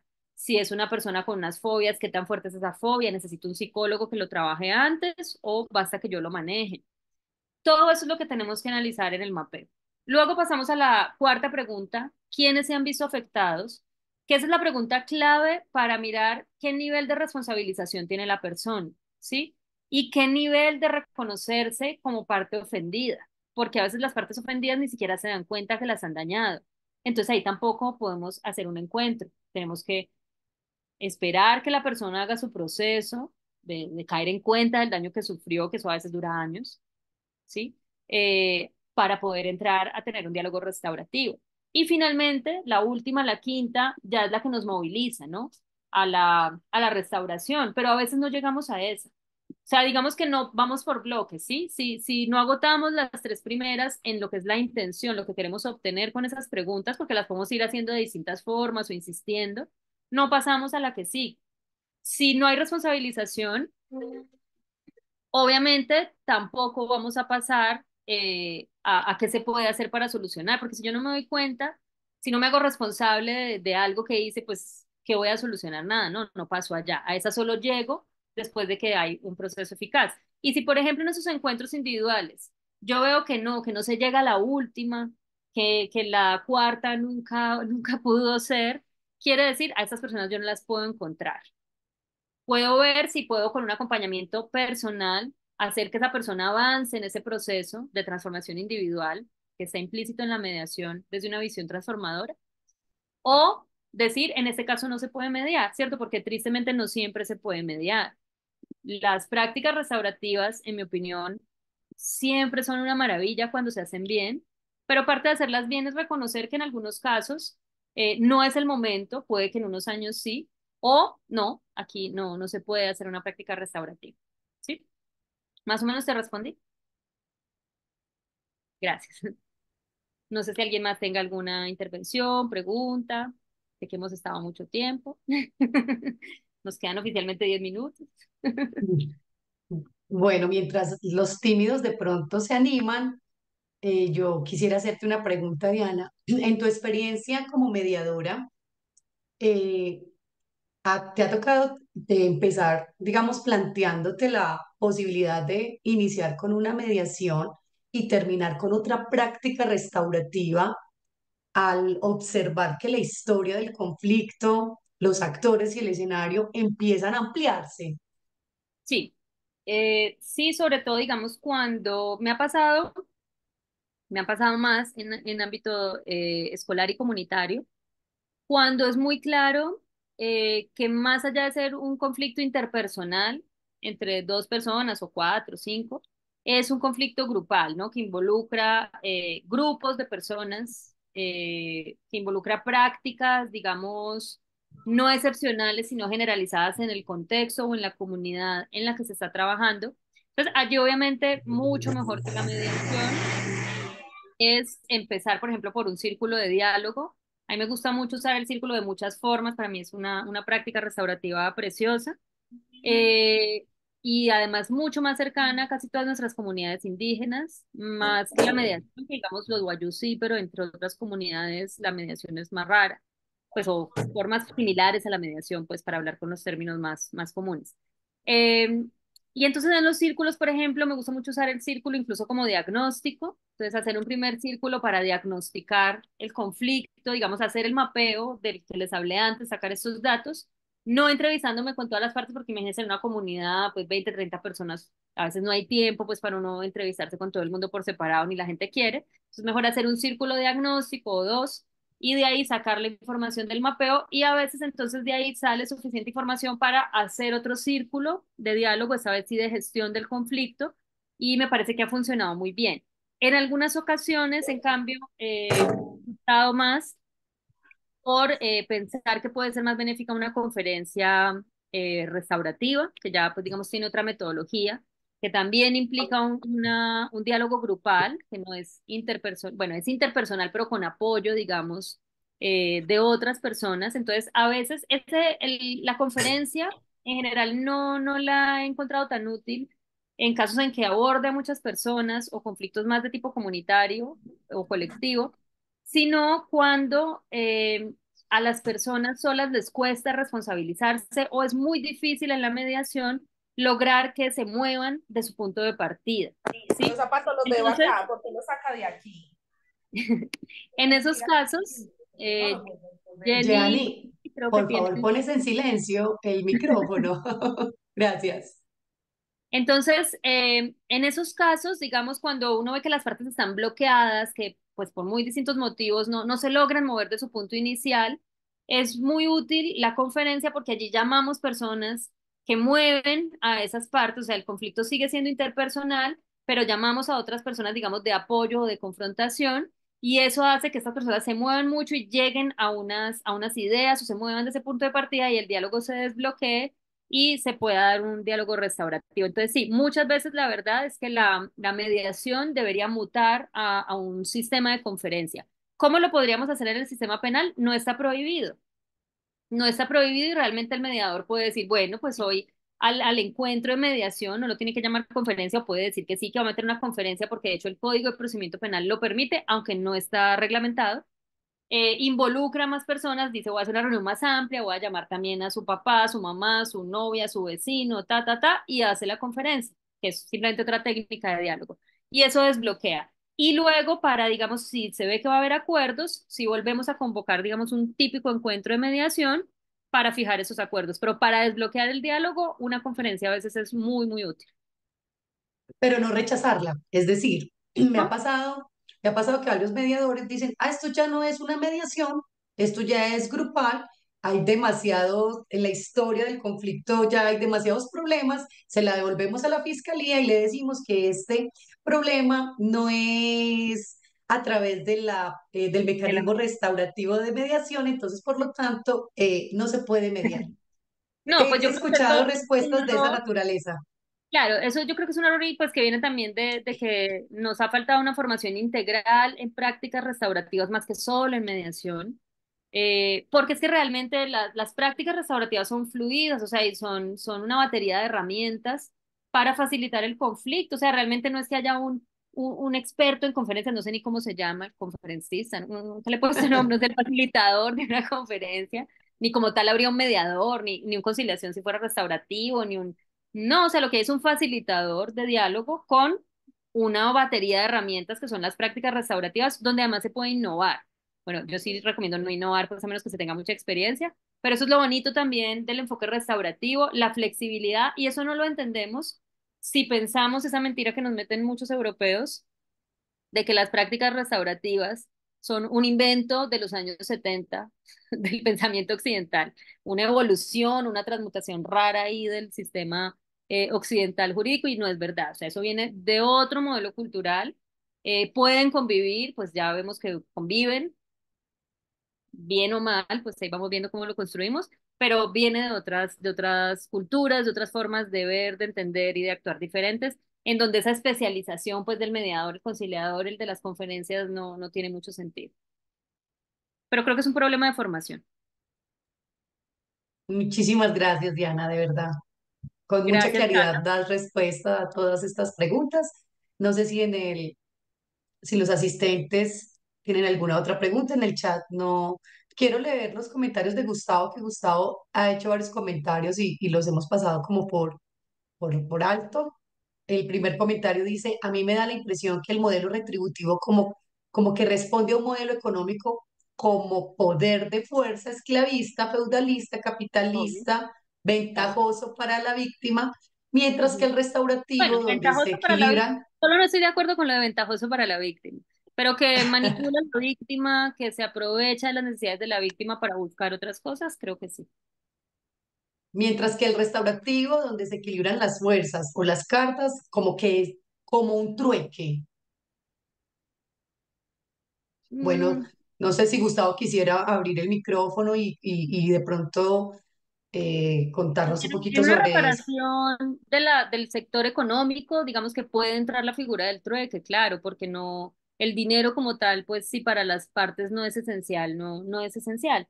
Pero no es solo un trueque, porque un trueque es entregar algo y es una transacción, y una mediación implica la transformación real de las partes. Por eso logra la pacificación social cuando se hace bien. Porque además es la única forma de garantía de no repetición, esa garantía de no repetición que se habla tanto en la JEP y en nuestros mal llamados procesos de paz restaurativos. Realmente, ¿cuál es la única garantía de no repetición real? La transformación del ofensor. Si se transforma y no quiere ofender más, pues ya no va a ofender más, ¿sí? Pero eso tampoco es ni siquiera resocialización, porque eso es como una imposición, bueno, en eso hay muchas discusiones. Es una transformación voluntaria promovida por un ambiente restaurativo. Y la verdad es que se da, o sea, lo más bonito de las prácticas restaurativas es que más que echar carreta hay que ver su realidad, una práctica restaurativa obviamente bien hecha, y eso habla por sí solo. Y además que lo podemos ensayar en pequeños conflictos interpersonales, familiares, vecinales, ver que funciona y bueno, y ya, yo por eso les digo, anímense, háganlo, cojan pues cositas sencillas, practíquenlo y ahí se van a convencer porque no se trata de imponer ni de lavarle el cerebro a nadie, sino de que la práctica misma convence. Y ese es el gran poder transformador de las prácticas restaurativas. Al final dice, yo creo que es de suma importancia que el mediador sea una persona cuya actitud y aptitud estén en concordancia y afinidad con su formación académica, que no solamente le guste, pues con todo respeto a muchos lo penal es como el coco de las matemáticas. No sé si me entienden. Sí, Ok, claro. sí te entendemos. Bueno, muchísimas gracias. No queremos, digamos, pasarnos de lo proyectado y lo planeado en esta sesión. Ya habían sido demasiado generosa regalándonos 2 horas de este espacio donde hablamos de mediación penal, como de justicia restaurativa y otros mecanismos que existen. Muchísimas gracias, Diana. Esperamos volver a tenerte en otro encuentro para ampliar un poco más elementos acerca no solo de la mediación, sino de los mecanismos de justicia restaurativa que pueden estar transformando los conflictos de diferentes maneras, no solamente en lo penal, sino también en lo comunitario y en lo escolar, que también Claro. allí encontramos muchos desafíos. Y en lo familiar. Eh, y en lo familiar, ya que estamos incursionando Y en la justamente. relación. Ah, no. Ok, hay Mucho. muchos elementos que encontramos estas prácticas y bueno, Francisco quería decir algo que se conectó. Bueno, Bueno, mientras tanto, Cata, muchísimas Bueno, gracias. Muchas gracias a Gustavo, ustedes por muchas la gracias. paciencia. Muchas perdón. gracias. Pues yo, Gustavo, muchas gracias. Ay, Gustavo, muchas Gracias, gracias a ti Gustavo. por participar. Muchas Bueno, gracias. creo que todos los que aguantaron estas 2 horas, pues ya tienen una gran herramienta restaurativa que es la paciencia. Así que, pues, les auguro muy buenas prácticas restaurativas. Y hacer muchas prácticas restaurativas, es decir, el facilitador logra adquirir no solamente destreza, habilidad, sino con la práctica. La práctica empieza a realizar justamente esa, dar respuesta a todos esos mitos que tenemos acerca de la mediación y de otras prácticas restaurativas. Diana, infinitas gracias a todos los asistentes.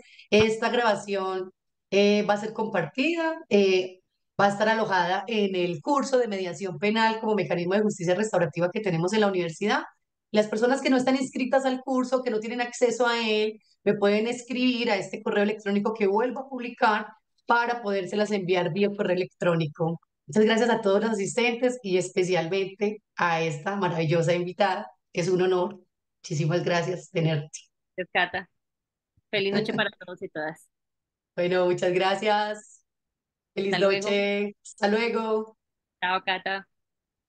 Diana, compártenos Sí, la presentación y las resoluciones que sí. puedas tener como medio de, de los documentos y material que podamos compartir a todos los estudiantes. ¿vale? Ah, claro, con mucho gusto, ya te lo Listo. mando. Vale, gracias. Cata, un abrazo. Chao. Un abrazo. Chao.